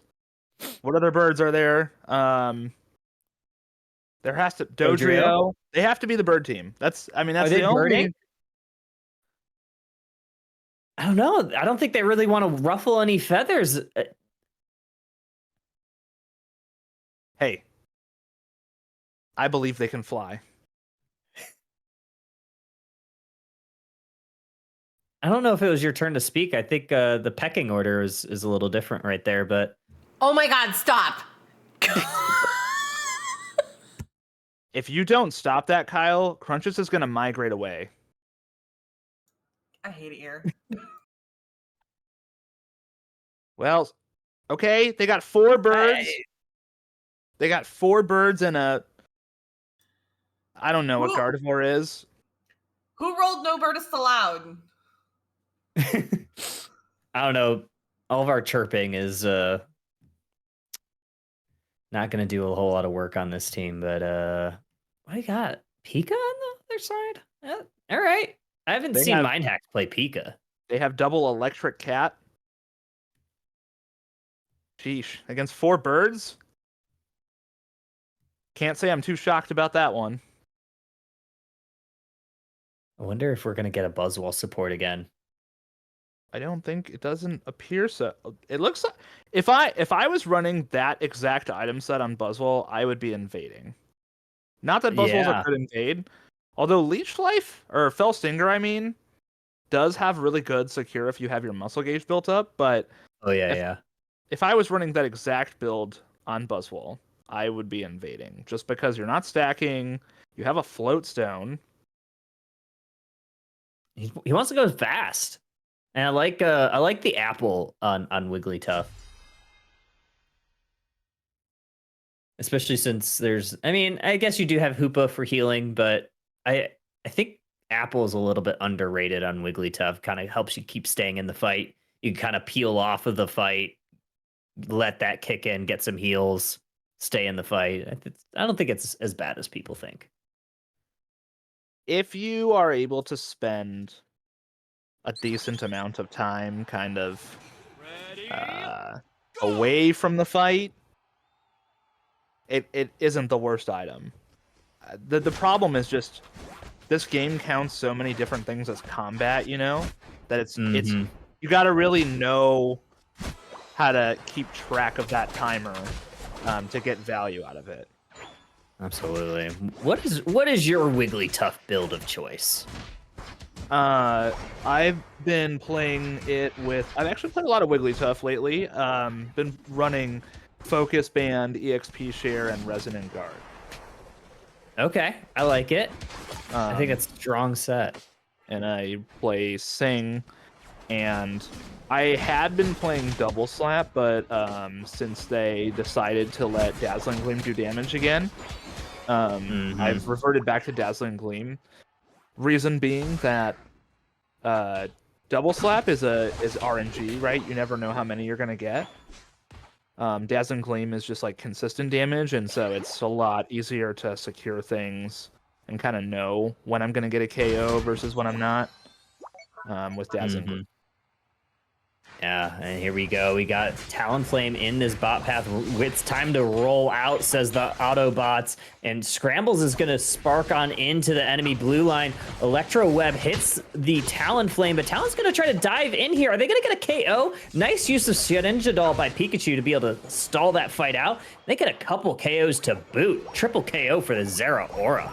Yeah, I was going to say that the Orange team got a little greedy there, trying to push so hard on that goal after the Wiggly had a really good initiation and there wasn't an immediate follow-up, but it worked out in their favor. And now the Zeraora is just, they're about to be level 7. Yeah, that's a gold badge Zeraora. They are eating well. I don't think that's a character that you really want to get online, especially this early. But nice use of Hurricane to try to get Cram out, but they actually go down. But the eject use by Ender Glace on that rollout Wiggly and why'd you go in? Why'd you go in? Ender led him to the candy van and just said, "Hey kids, get in! I got some candy for you," and just gets the rollout working. You know, when you play against a Wigglytuff that has Sing, you never want to be around it, right? You get Cute Charmed, you can't get away, Sing slows you, and then it puts you to sleep. Against Rollout Wiggly, it's not as much of a threat in open places, but if you know Wiggly is sitting in a choke, the last thing you ever want to do is walk into that choke. Oof. And there we go. A couple KOs there. Big comeback XP for Purple. They have 4 members down here pushing this bot path. Orange realizes it, and they see that they're going to just try to counteract with some scores of their own in this top path. Looks like bottom tier 1 might be going down for the side of Orange, and looks like Orange is just deciding to turn and burn this Lecky. It's actually left at 1 down there, and Lecky's going to make their way to that second tier goal, and meanwhile, Cram getting a ton of value here in this bot path. So I noticed that the Lecky went into the tier 2, and a lot of times, you know, you might panic about that, but the Orange team didn't really score, so they didn't get quite as much value out of that as you would expect. But if the Hoopa had been the one to kind of retreat, they could have portaled the team up and avoided a fight down bot, and then gotten some big caps on that tier 2. But as it turns out, you know, besides the 20 points that the Regieleki put in, I think the Hoopa has scored a total of 9. And so I know it may look like the Orange team got more value out of all of those exchanges, but the Purple team was able to break the tier 1, and they they were able to secure the objective that gives them experience. So Ooh, yeah, a lot of experience here, but Gatling Gulp Missile is going to be going into the heart of Orange Team, but it's actually Cram that's the one that gets dove on, but not before getting a KO of their own. And 2 members down for Orange here. Make that 3rd after Talonflame nicely executed fly there. ooh. Does Zero Oh, make and, it? yeah, Zera unable to live on that one, gets caught out of position. Level 11, highest level in the match there, tied with that Talonflame, and notably both of them are off the map right now, and Wiggly doing a good job of keeping Dodrio from taking that red buff. But as I say that, here comes Rings Unbound, sending the team towards this top half, looking to engage onto this Decidueye, who gets smacked down and thrown down. But Ultra Swole Slam actually misses the mark on Cram.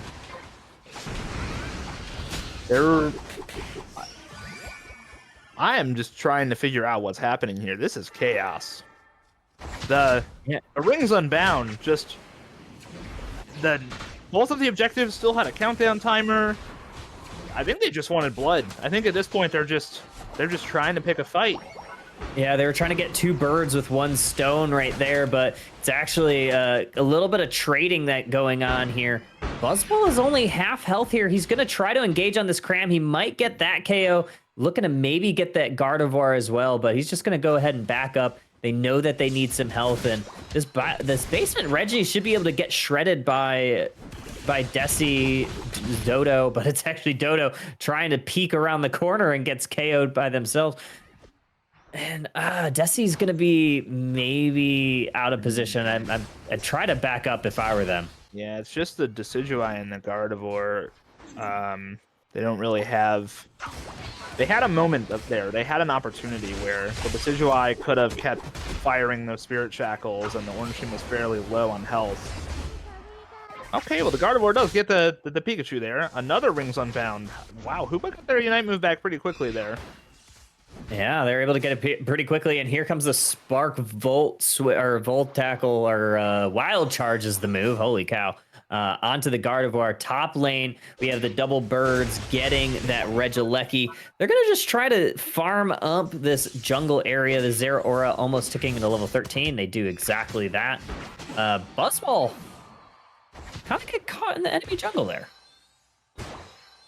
I was trying to think about what the most painful combo in this match is, and a moment ago I saw somebody get super powered by Buzzwall while they were being wild charged by Zeraora, and that just can't feel good. No, especially with wild charges on being untargetable. We have 40 seconds until this Rayquaza. Orange team does have a little bit of an advantage on the score lead. Levels, maybe slight advantage to Orange, looking across the board. What are you looking for in this next team fight?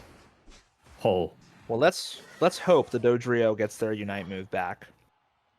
I'm assuming if I'm the Orange team, I'm gonna try and dive, because I have a Buzzwall and a Zeraora with a rollout Wigglytuff, and wow, a defender on the purple team.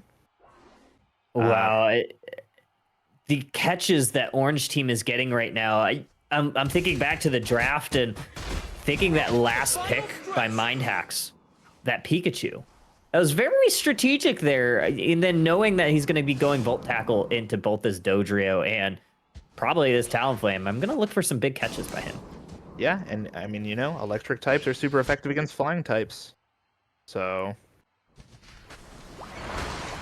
Move Gatling Gulp Missile out of the blue from Cram. They're going to maybe get a KO here, but Buzzwall, holy cow, uses that superpower and gets on top of them. Rings are unbound from Hoopa. One member down for purple. They're looking for more blood in the shape of this Gardevoir. Gardevoir is not able to get out, but maybe does get out on 1 HP. And Talonflame triple trample goes into the heart. The Secure is going to go over to the side of purple. It's Dodrio with the Secure on that boosted basic. They need to score. They need to not lose their shields. They need to go score. Yeah, I think Dodrio is going to be able to get a score. That's going to give them the lead there, 269 to 248. Buzzwall's gonna be having a little bit of a dance party with Eevee Omen. Well, you love to see it. You love to see a little bit of dancing.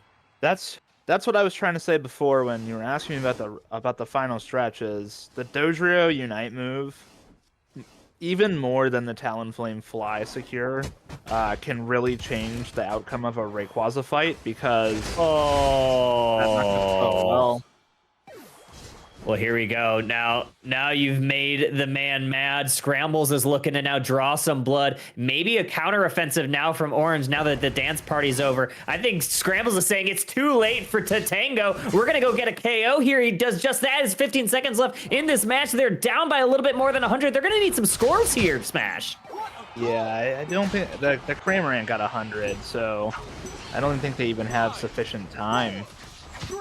And they're getting some nice KOs, but yeah, they just didn't have enough time.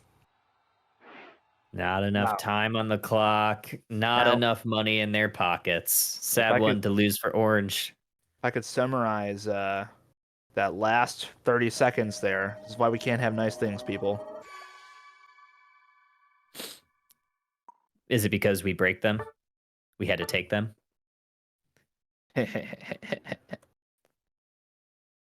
Alrighty, looking at the damage all around. Who do you taking for your MVP in this game?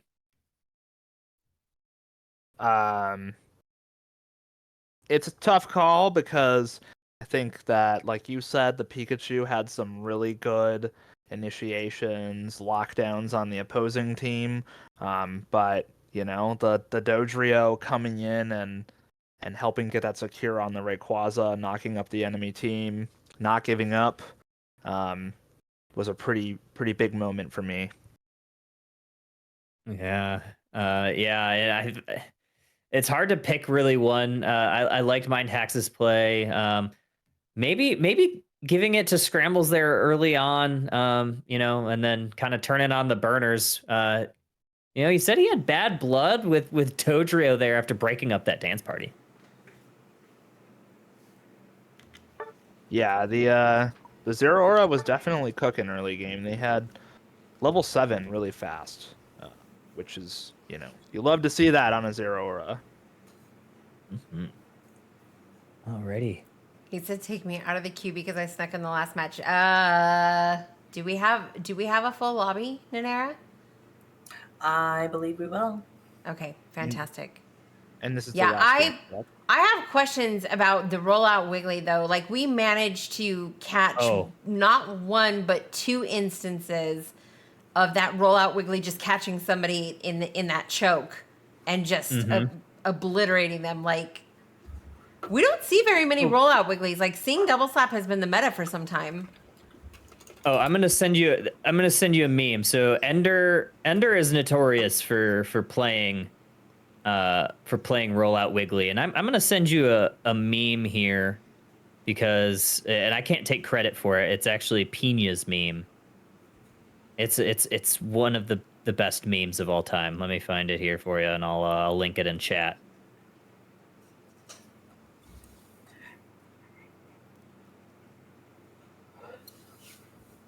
There were some really, really good plays that match, though. That was really, really entertaining to watch, honestly. And I gotta hand it to everybody who comes out for these customs, whether you're in voice chat or not. Like honestly, like we're seeing some amazing team fights. We're seeing some amazing strategies. Everybody looks really grouped up, really coordinated. Like the games just look so good. And honestly, like I think this is one of the first times where we've hosted customs where everybody is literally just having a good time. Like, yeah, we have some pop-offs and we have some super skilled players and some people might be in, voice chat together and kind of coordinating things. But, it comes down to people showing up and just, having a good time. And the reason we do this, the reason, we rolled this out is because we figured that, not just coming out for the customs, but giving you guys commentary. So like, let's say for Wiggly or for like a Hestra with this Ray Secure with the Dodrio that I didn't even really see coming.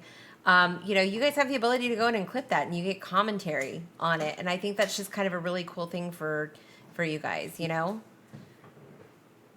Oh, his facial expressions? Yeah. Kyle's face is gold. My facial expression. What did I do? Kyle's face is gold. That's all I Oh, heard. think Wiggly means throwing people into their I would traps. say Oh, aw yeah. to that. I would say aw to that, but I think oh is more appropriate. You know, gold is AU. Oh, my goodness. Also, hi, Slepa. Hi, Slepa. Well, I appreciate everybody coming out and making these customs happen, and for the people who are casting, and for anybody who's in chat, if you want to, like I say, dip your toes into the kiddie pool of casting. If you're not familiar with casting, or if you're wanting to get some experience, like honestly, this is the best place to do it. Kyle is absolutely fantastic.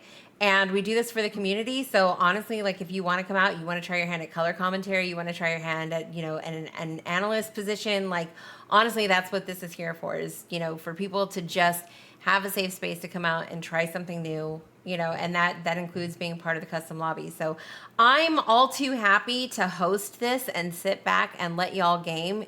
You guys will get your shot at me, I promise. I will have an observer one of these times and you guys will get your shot at me. But the reality of it is that I wanted to make sure that we had a safe space for the community to come and hang out and just, have a good time, and just throw in a little razzle dazzle by having our commentators here, just to, kind of throw some hype on your games. And it hasn't disappointed yet. This has been so much fun, honestly. And, Smash with the puns, just, coming from left and right. Honestly, it's just a good time. Like I'm completely vibing back here. So if y'all see like the observer not doing their job, it's because I'm caught up in what Smash and Kyle are talking about. My ADHD won't let me be great sometimes, but here we are. So there's that.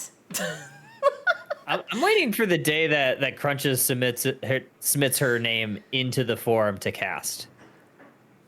It's Y'all gonna don't want happen that. one of these days. Y'all don't want that. We absolutely want this. I think we want it. I think we want that smoke. I want that smoke. I've heard the crunchy color commentary before. It's pretty awesome. You guys don't understand what it's like. I've been back here yelling the whole time. Like the first time that we saw that rollout Wiggly catch, and I forget who it was in that bottom choke, and they literally just sat there. It was either the Talonflame or the Doty, and they just sat there just rolling back and forth over them. I've never seen that in my life. I was yelling. It's 9 p.m. here. I was yelling, okay? Man, that's the whole point. We want to hear it. Okay, well, okay.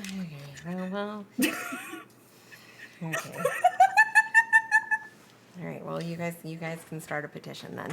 Are we ready to bring the next 10 into the lobby? Oh, ad break in progress. Well, that's okay. Can we load up? No, we should probably wait in case we don't have subbies. I think it's the final countdown, folks. It's the It final countdown.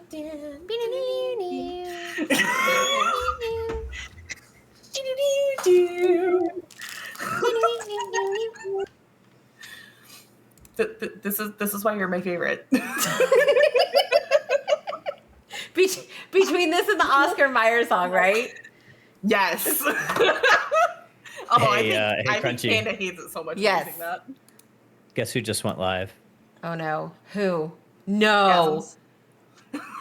Oh, I was already going to tell you that for a raid target. Well, he did it to himself. Actually, guess who else just went live though? Oh.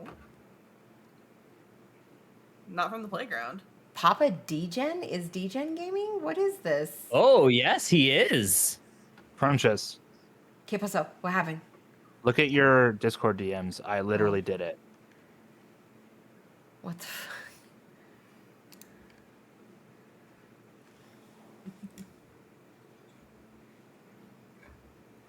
I'm curious now. Would you like to share with the rest of the no. class? Yes, I created a petition on change.org to hear Crunches scream. Send it to me. Send it to This me is right going the on fuck the now. Twitters.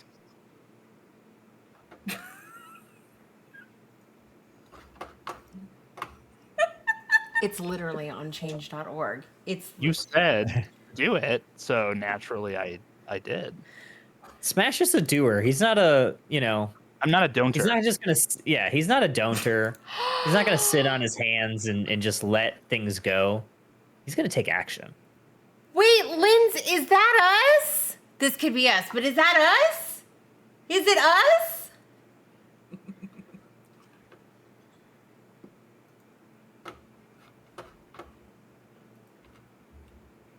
I'm dying. You okay? All right. It's on change. It's on change.org. Void's taking that one to Twitter. Sure it is. What better place is there to make a petition, right? Yeah.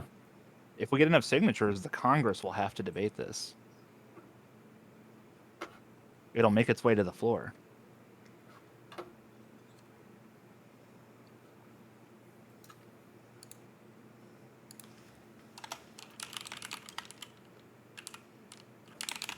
Surprise, motherfucker. Okay, thank you.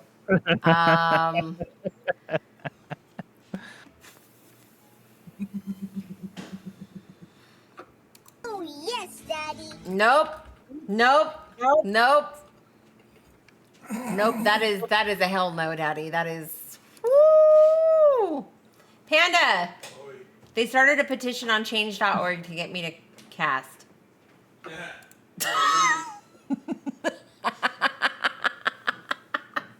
Only these people like more than their customs is trolling you. What did he say?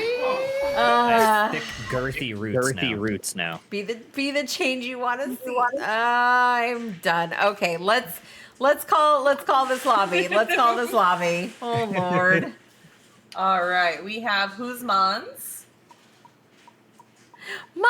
I'm just gonna call you Tech. My brain's just tripping at the moment. Kaguya. Squirtle. No, Squirtle is streaming. That doesn't mean he's not listening in. No, he's Borealis? actively like He's he's in the in-game game. streaming. What a butt. Can we call him out on his stream? Like, why are you in the lobby? Glide Borealis, Miska the Dog Bear, Security, Pink Gengar, Linsviz, and Jamexity. Where's Gara? And if we need one more, I could play a sneaky mod for a match. Where's Grango? Grango didn't want none of this.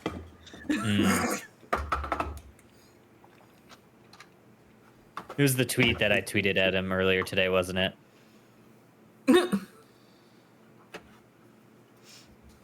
Oh, where he said that one hurt? Mm-hmm. Quick 1v1? That's my queen right there. I love Lynn so much. Y'all are not ready. I have content planned with Lynn's and her squad. Y'all are not ready. Get fucked, Gara. That part. Wait, 1v1. Run the ones.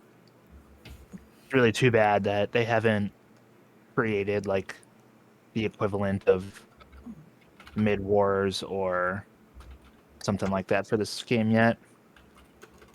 Ooh, that would be fun. I guess they kind of did, but not really. Like their quick play maps could be so much cooler.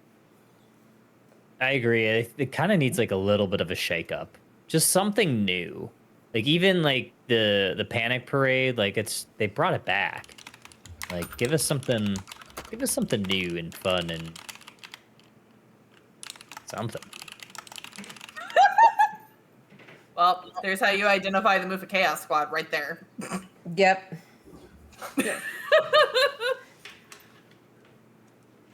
They're like, it's too much chaos, and we're over here like the limit does not exist. The limit does not exist. Does not compute. Do we have enough for a full lobby? At this point, no. So yes, Pink Gengar, it is your turn. So it's a get in where you can fit in? Yep, everybody in chat, get in where you fit in. Can we see who signed the petition? Well, what if we don't exactly quite fit in anywhere? Can't.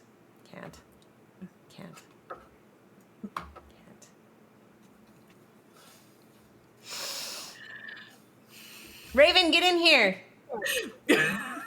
If you're in chat, it's an open lobby. Get in where you fit in. Wait. Let's see if I'm fast enough. Don't worry, I tagged you, Crunchy. I worry every time you tell me not to worry that you tagged me in something. That's honestly fair. Hold on, now I need to go look.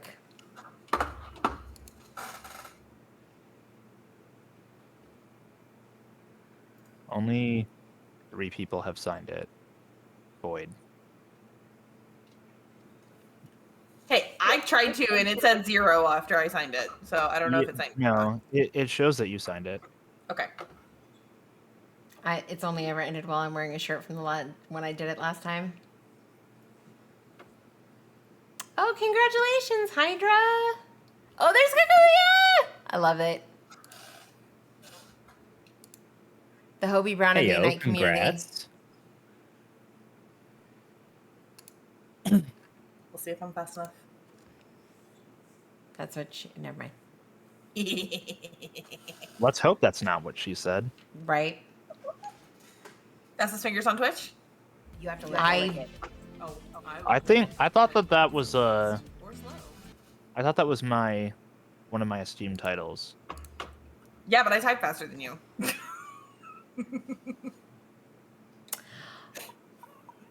Alrighty then. Here we go. There's only one way to put that to the test. Okay, shut up, Kyle. Oh, y'all want some Nitro Typer or whatever it is? You want to do typing race stream? Yes! I'm down. I'm gonna challenge chat. Like, you guys better roll through. We're gonna do the typing racer thingy. Oh my god! Are you gonna do it ASMR style? Yes, I'm gonna have a camera pointed at my keyboard too. Yeah. Yeah. No, I gotcha. Because no, we did the poll on Twitter, and Twitter has spoken. They would like the typing ASMR. I like the idea that one person commented, though. No, I don't. Anyway, I can neither confirm nor deny. But we have a Clefable and an Umbreon ban here. I'm not surprised. I don't think we've seen anything banned except for Clefable or Umbreon today. Maybe we saw one Buzzwole, maybe? There was a Buzzwole. There was no, I think that's probably the only other thing. That's it. I think that's it. Yeah, I think we've had a lot of handshakes, but looks like Whospawns is gonna take that Pikachu. Gonna make Crunchy proud. Yo, Sindel on Machamp. Let's go. Fear the Goro. Fear the Goro, indeed. They're gonna take that. I'd assume to the top lane, but maybe it's gonna be Buzzwole that takes that spot. Kagaya, I hope I pronounce it. Kagaya is gonna grab that Decidueye, and we got a Slowbro. I'm looking at these team comps. I'm picking up what Orange is putting down here. Overall, I'm liking it. And a Wiggly, the rollout Wiggly to finish things off. It's gotta be that rollout Wiggly. I like purple. I think Sylveon's going to be a strong pick, especially adding that Resident Guard. So I think it's going to be relatively tanky. Probably running Mystical Fire Draining Kiss if I had to guess. That was kind of my first thought as well. They're going to have a lot of dive though. That Absol, and then you got Machamp and Buzzwole. So they're going to really be able to dive into Orange. Try to get to that backline of that Pika and Desi. So Orange might have to watch out. So Wiggly and Slowbro are going to have their work cut out for them. Name of the game is protect the president and the vice president, I suppose. And then the Meowscarada is kind of like the Department of Homeland Security. Everybody stay calm. What's the procedure, everyone? What's the procedure? Yeah, honestly, I think that's a fair assessment. No. But I'm trying to see what else we got. Anything out of the ordinary? We got X speed on the Desi. Pretty standard builds all around. Potion on the Slowbro and the Trevenant. We see that a lot. A lot of ejects to be had though. So nothing seems too out of place here. There is not a single full heal in this game. Yeah. Who would you expect to see the full heal on this out of these 10? Possibly Absol, possibly Sylveon. Possibly Meowscarada. Not saying the full heal is the best item on any of those, but with the Wigglytuff, the Slowbro, and the Pikachu, maybe if you're running Mystical Fire Sylveon, you know, like full heal's not the worst play in the world. Same for Absol. Yeah, completely agree. Yeah. Early on, looks like Orange here up top is going to try to get a little bit of stacking going. Looks like Machamp was able to kind of return the favor, get some of their stacks in. And they're gonna engage with that eject button and get on top of the Pikachu. They're gonna get another stack that's gonna evolve them, and they might be able to get another too. But bot side, we have purple team trying to retreat here. It's gonna be that Phantom that does get out of position. Wigglytuff gets online, and there's gonna be a little bit of a team fight advantage orange side for these bottom birds, and a lot of them do go over to the orange team right there. You know, usually you don't see the Astonish from Dartrix and Rowlet doing a whole lot, but it's really keeping them kind of afraid of leaving the pad. They're being slowed down to the point where they don't want to walk up too far because there's that rollout Wigglytuff kind of just looming. Yeah, and we saw it last game. That rollout Wiggly is mean, and ooh, Machamp almost able to get that 11 dunk in, but gonna have to run away on there. They're dangerously low. Nice peel by Sylveon to absorb some of that basic attack damage. Getting a little bit of a resonant guard on, but it doesn't actually connect to the Machamp. But 8-minute birds are gonna be up in the central area. A lot of that looks like it might have gone over to the orange team, but this Absol is frontlining and gets caught by a nice play by Pikachu, and then Meowscarada finishes the deal. That was absolute destruction. What up, baby? Yeah, Absol going down there, definitely a big catch, but you are absolutely right with the pun, my friend. Sylveon left up top alone. Probably gonna get some good scores in. What up, baby? Good experience up if they choose to stay, but they decide to come down. Probably could have got their Unite there. And I don't know that the orange team can really, make too aggressive of a play here, but looks like a fight is brewing here. That's a cursed Trevenant. Yeah, and he was cursed there to go down by that rollout Wiggly. Rollout Wiggly getting some nice catch-up XP for the orange side, gets that, and then also that Absol ends up going down. But they're looking to push into this line. Slowbro engages with that Surf, and Buzzwole is trying to do their best, uses a superpower smackdown combo. Rollout Wiggly knocks up a couple of them, but Buzzwole is trying to engage, but this Desi is absolutely hitting their arrows and able to do just a lot of poke damage, and purple thinks twice, and they're gonna have to retreat and try to get healthy because that Desi was just hitting them. And that's kind of what I was afraid of at the team selection during the draft is, late game, you maybe have a Machamp or a Buzzwole or something kind of off to the side looking for the Decidueye.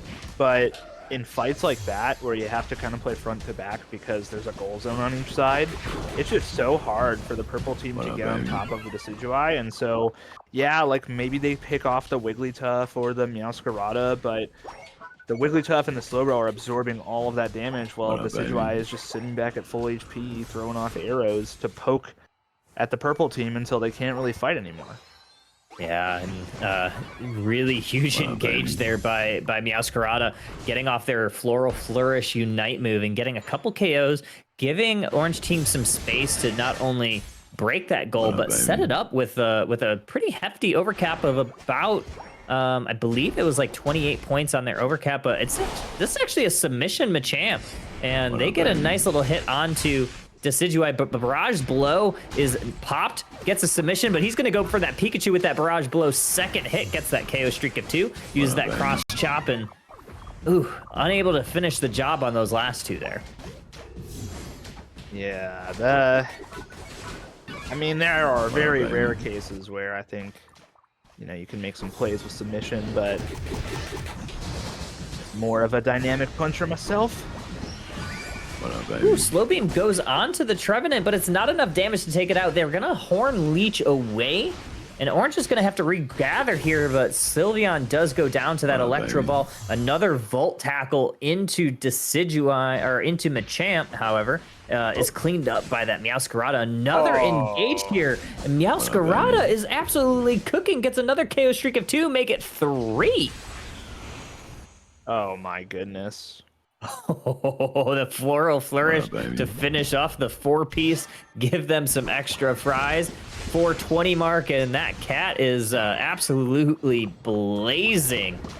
Yeah, they are on fire right meow. That's the kind of one of the things you gotta be careful about when you're playing into a Meowscarada is when they're at low HP and they send the clone at you, you're like, oh, they're super low. And then when the clone touches you and they warp, it stuns you, and then they get some crits off. You know, it's one of those things where like it looks like a target you're gonna get a KO on, and then you are surprisingly destroyed before you have the chance to do anything. Yeah, it's definitely one of those characters that kind of catches you off surprise. But Machamp is going to use that another Barrage Blow to try to suss out where it's going. It might have popped that a little prematurely. They do get the secure on Regirock, when they use it, gets almost the KO, but doesn't actually quite get that slow grab. It's a tough target to take down, especially on a goal zone. Oh no, not again. Oh, eating the Pikachu Unite move while stuck in the rollout on the walls. Unfortunate for Buzzwole there. That was another example of Ender on that rollout Wiggly, just trying to lure Purple into his Candy Van. That Candy Van is the shape of these bushes, and just able to continually reset those rolls and knock up the team. And Pikachu just kind of closed the deal on that. We're gonna be watching this rollout Wiggly in this next engage, because fool me once, shame on you. Fool me twice, strike 3. Isn't that the Michael Scott quote there? That sounds right. Oh, they 180 to 232, 10 seconds until Rayquaza. It looks like Orange is going to be setting up from this bottom path. Obviously, they have that goal. Enders is sneaking around. He's looking for the engage, and there's the rollout. Yeah, you fell for it. It was a ruse. And here we go. And Meowscarada is going to be on their toes, using that Floral Flourish, but Absol is going to use their Unite move. Doesn't quite connect, but it's actually Decidueye that connects on the Absol, and Orange is going to be able to regather here. Slow Beam goes on to Machamp before he's able to engage. Buzzwole also going to go down by that Knock Unite. 3 members down for Purple, and it might be time for Orange to just kind of close the deal here. Yeah, it's going to be tough for the Trevenant to get in there, but they do have a clear path. It's just, what do they really have to secure, especially being Curse and not Woodhammer? Oh, and they used their Unite move pretty early there. Nope, but they got it. Wow, it's actually Slowbro that gets it. Yeah, was that a Surf or was that a basic attack? I couldn't tell if the Surf was actually connecting onto that Ray. I'm not totally sure. It's tough to see it sometimes, especially when there's so much stuff going on like that. Yeah, the Trevenant popped a Curse a little too early, which maybe wasn't on purpose. It just kind of reached the end of its cycle, but I suppose that wasn't the worst attempt to secure there, because Curse does, especially if you have the meter built all the way up, have quite a big pop. Mm-hmm. Absolutely, and Pikachu is going to use their Thunderstorm to try to get on out of here, and it's Curse. Everybody's going to be fighting into this Curse. Orange team might be going down here, but it's actually 3 members of purple that go down, partially from some of those Desi arrows, some of that to the floral flourish. 3 KOs for Desi to boot. Orange team. Yeah, they're still cooking here. Time's up. And it ends. Orange is gonna take this one.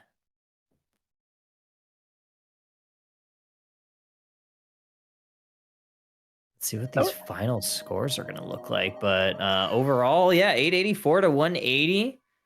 Orange was sitting pretty for that Ray fight. Evio meant doing what they do best in that Meowscarada, winning that MVP of last week's from the Doob and putting on a good show here today. Mm-hmm.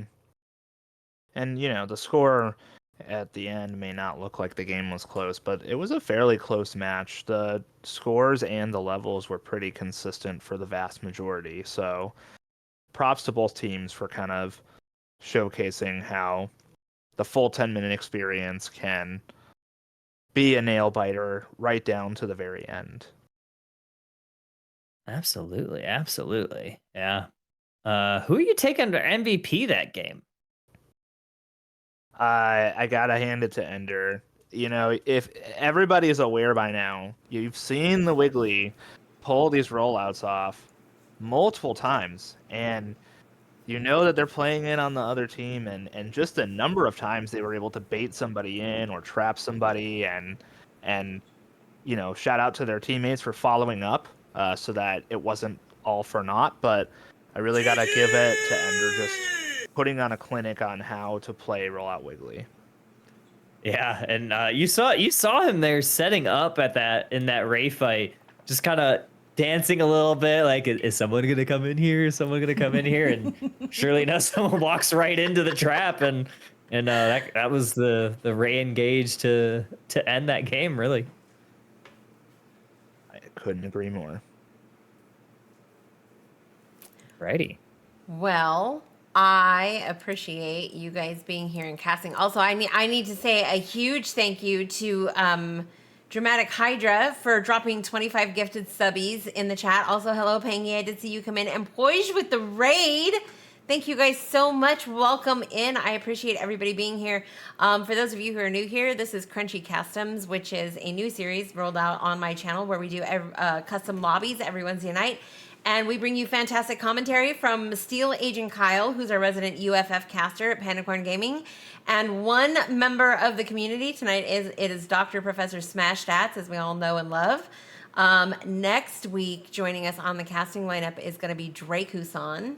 So we will have Steel Agent Kyle and Drake Husan here next week. So if y'all want to come through, I know it's Valentine's Day, but if you want to come through and you want to get a little sweaty in Thea Sky with your SO, this is going to be a place to do it. Very, very excited. The games were great tonight. Thank you guys so much for everybody who rolled through. Smash, tell the people where they can find you, if they can find you, or if you're just around to tell the people.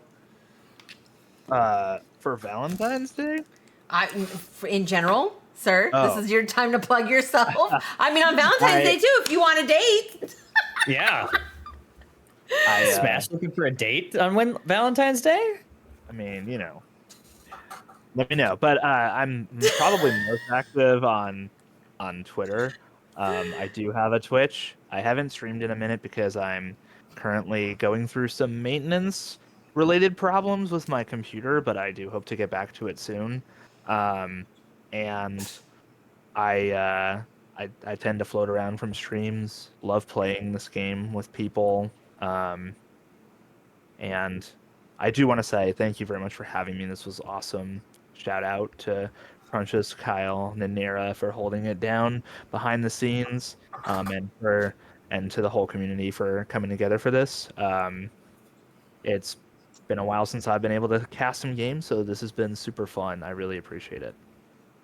Well, I do hope you come through for more. If anybody is interested in joining us for Customs as a caster or commentator, there is a link. I think you can do !casting, and there is a Google sign up form that you can fill out.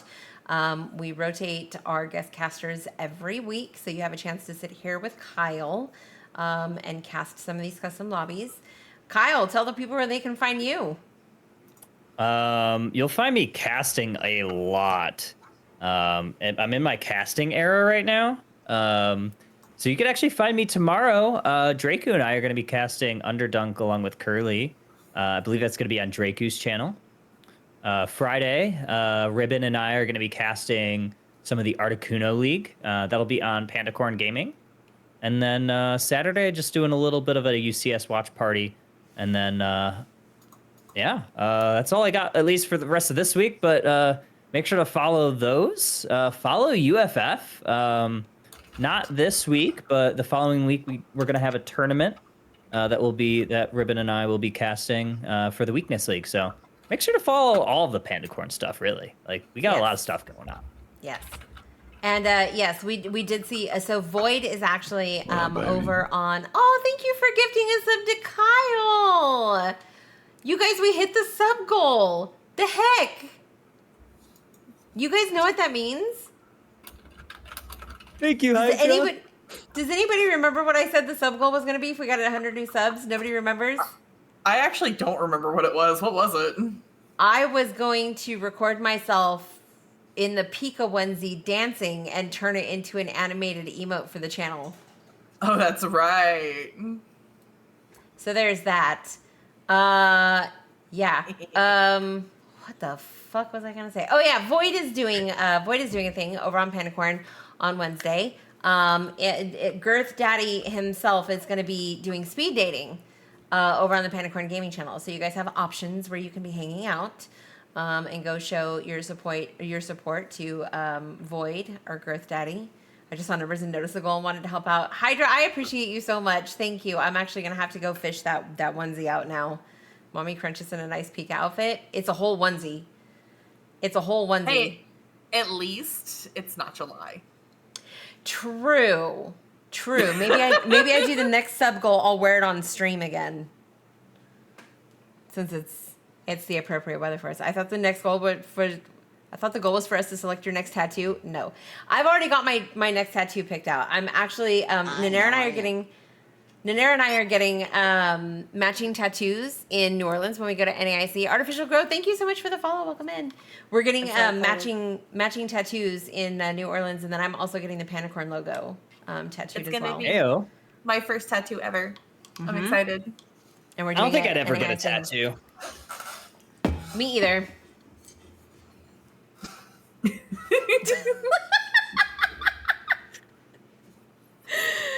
Oh Lord, you wear it in stream. It's part of the goal. No, but the goal was I was gonna wear it and make an animated emo out of it. And NAIC is in New Orleans. Yes, it is. This year it is. Woo woo. So yeah, Smash. Are you going to New Orleans? Possibly. It's on the table. Nice. Yourself? Oh yeah. Already booked the trip, AB. I think the majority of Pandacorn is actually going, which is going to be really cool because we all finally get to meet face to face. Which is wild. Yes. Ma'am, stop I changing think it would rules. be Let me cool talk to your do manager. some sort of vlog while we're there, or 100%. something, 100%. 100%. 100%. It's going to go on the Pandacorn YouTube channel. But that that being also gotta said, figure out who's going to TwitchCon. yes, because that's going to be in my backyard this year. So I'll that buy being you a said, bourbon and Noah Smash, 100%. I'm gonna say goodnight to our casters and thank you guys so much for coming out. And yeah, thank you guys for the games. And these will be going on my YouTube channel, by the way. These entire casted episodes will be going on my YouTube channel. I pick one match from every single session that we do, and that gets highlighted on YouTube as well. So you might see one of Ender's pop-off games. You might see one of Ahestra's pop-off games. I have an idea in my mind of which game is going to be the highlight video for this week, but y'all can find the actual VOD just from the games themselves on my YouTube channel as well. So, guys, thank you so much for being here, and enjoy the rest of your night. You too. Thank you. Have a good one. All right, it's just us, fam. It's just us. It's just us. Anyways, this has been a lot of fun. Honestly, like when I stepped out to do this initially, I wasn't sure like how well it was going to be received. I know customs are kind of a thing that the community likes and they enjoy. But you know, you guys have options. So I wanted to sprinkle a little something extra on there. You guys are actually what make this fun for me. So the fact that you guys continue to show up and show out, I absolutely appreciate every single one of you here. Thanks for doing this. It was very fun. Ender, thank you so much for coming through. I appreciate you. And shout out to my mods. Honestly, my mods, you guys do the real work, because when we're in it and we're not able to like pay attention to things, like the mods are on it. So every single one of my mods in chat, like honestly, like you guys are the goats. Why is Kyle so hot? I mean, ice cream sandwiches are so good. What? Same, friend. Same. We're gonna go raid Squirtle, even though he's a traitor. I think that should be it. See you in New Orleans. I get to meet the Omega. I'm so excited. There is Raytex if you are a follower. There is Raytex if you are a sub, a good girl, a brat tamer, or a brat tamer. We're going to go over and say hi to Squirtle, who's actually on his D-Gen era right now. But yeah, I will be back on Friday. I'm doing a collab with Tiddly. I think we're going to be doing Lethal Company. So come hang out on Friday and watch me have an absolute... Oh, no. Okay, it's happening. Wait a minute. Wait a minute. Wait, we have to do a double raid. The worst time. It's okay, milady. We're gonna double it up. How about that? The raid. I appreciate you so much. Honestly, like seriously. No, this is the best timing, because now what we're gonna do is we're gonna double it up and we're gonna pay that shit forward. How are you? That is exactly what we're gonna do. Oh, okay. That is exactly what we're gonna do. So we're gonna double it up and we're gonna pay that shit forward. How are you? So let's go ahead and we'll send this over to Squirtle. Or I could just, we could play an ad right now and give Red Dragonite what he's asking for, since he doesn't seem to have anything better to do with his life. But, if you got all that money to spend, friend, I'm going to sit here and collect and capitalize off of it. You think you're slick, running around, targeting all of these other streamers because the rest of us have been spending our time calling you out. But you can just disrespectfully get fucking wrecked. Okay? So, there you have it. We're going to go over. We're going to say, play an ad? How do I run an ad? All right, you guys. How do I run an ad? Oh, here we go. You guys get an ad. Thank you, Red Dragonite, for the extra financial incentive. We'll be back, and then we'll go raid Squirtle.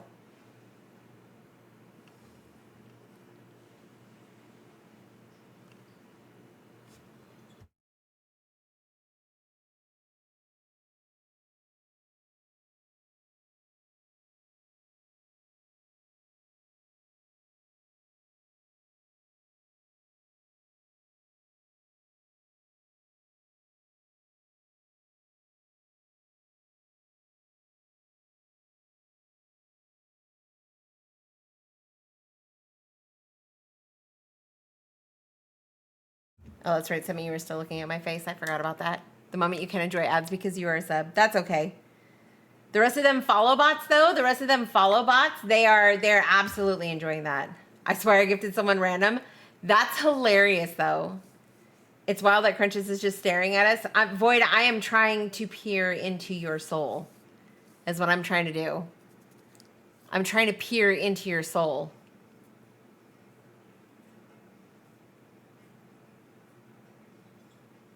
There we go. 60-second ad break. Thank you so much, Red Dragonite, for the extra income this month. I appreciate it so much. I will be spending it on enhancing my stream, which you could probably, you know what? If you want to learn how to step up your stream, friend, because trust me, I've watched your VODs, you know, the VODs where you talk shit about botting everybody in the Unite community. I've watched them.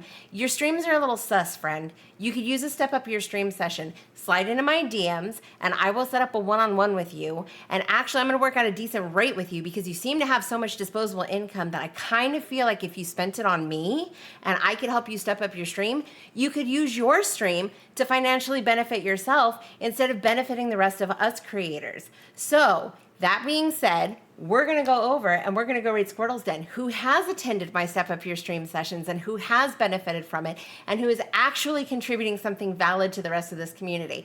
So while Red Dragonite is sitting here making my pockets fatter, we're going to go over and actually support a functional member of this community. So that being said, we're going to go read Squirtle.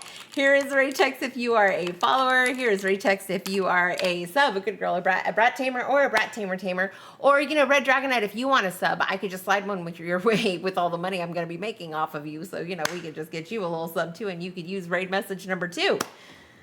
The Lipton is popping. Facts. Emotional damage. Imagine being a 30-something-year-old man living at home and your entire purpose is to make other people fucking miserable. I'm so glad we're allowed to speak out on this now because I have been holding back this smoke forever. I'm going to talk so much fucking shit on this motherfucker now. It's going to be, I'm so excited. Mother is mothering. Hi, Sherry. All right, y'all, let's go say hi to Squirtle. I'll see you guys on Friday for some lethal company. Thank you so much for your support. I love you. Bye.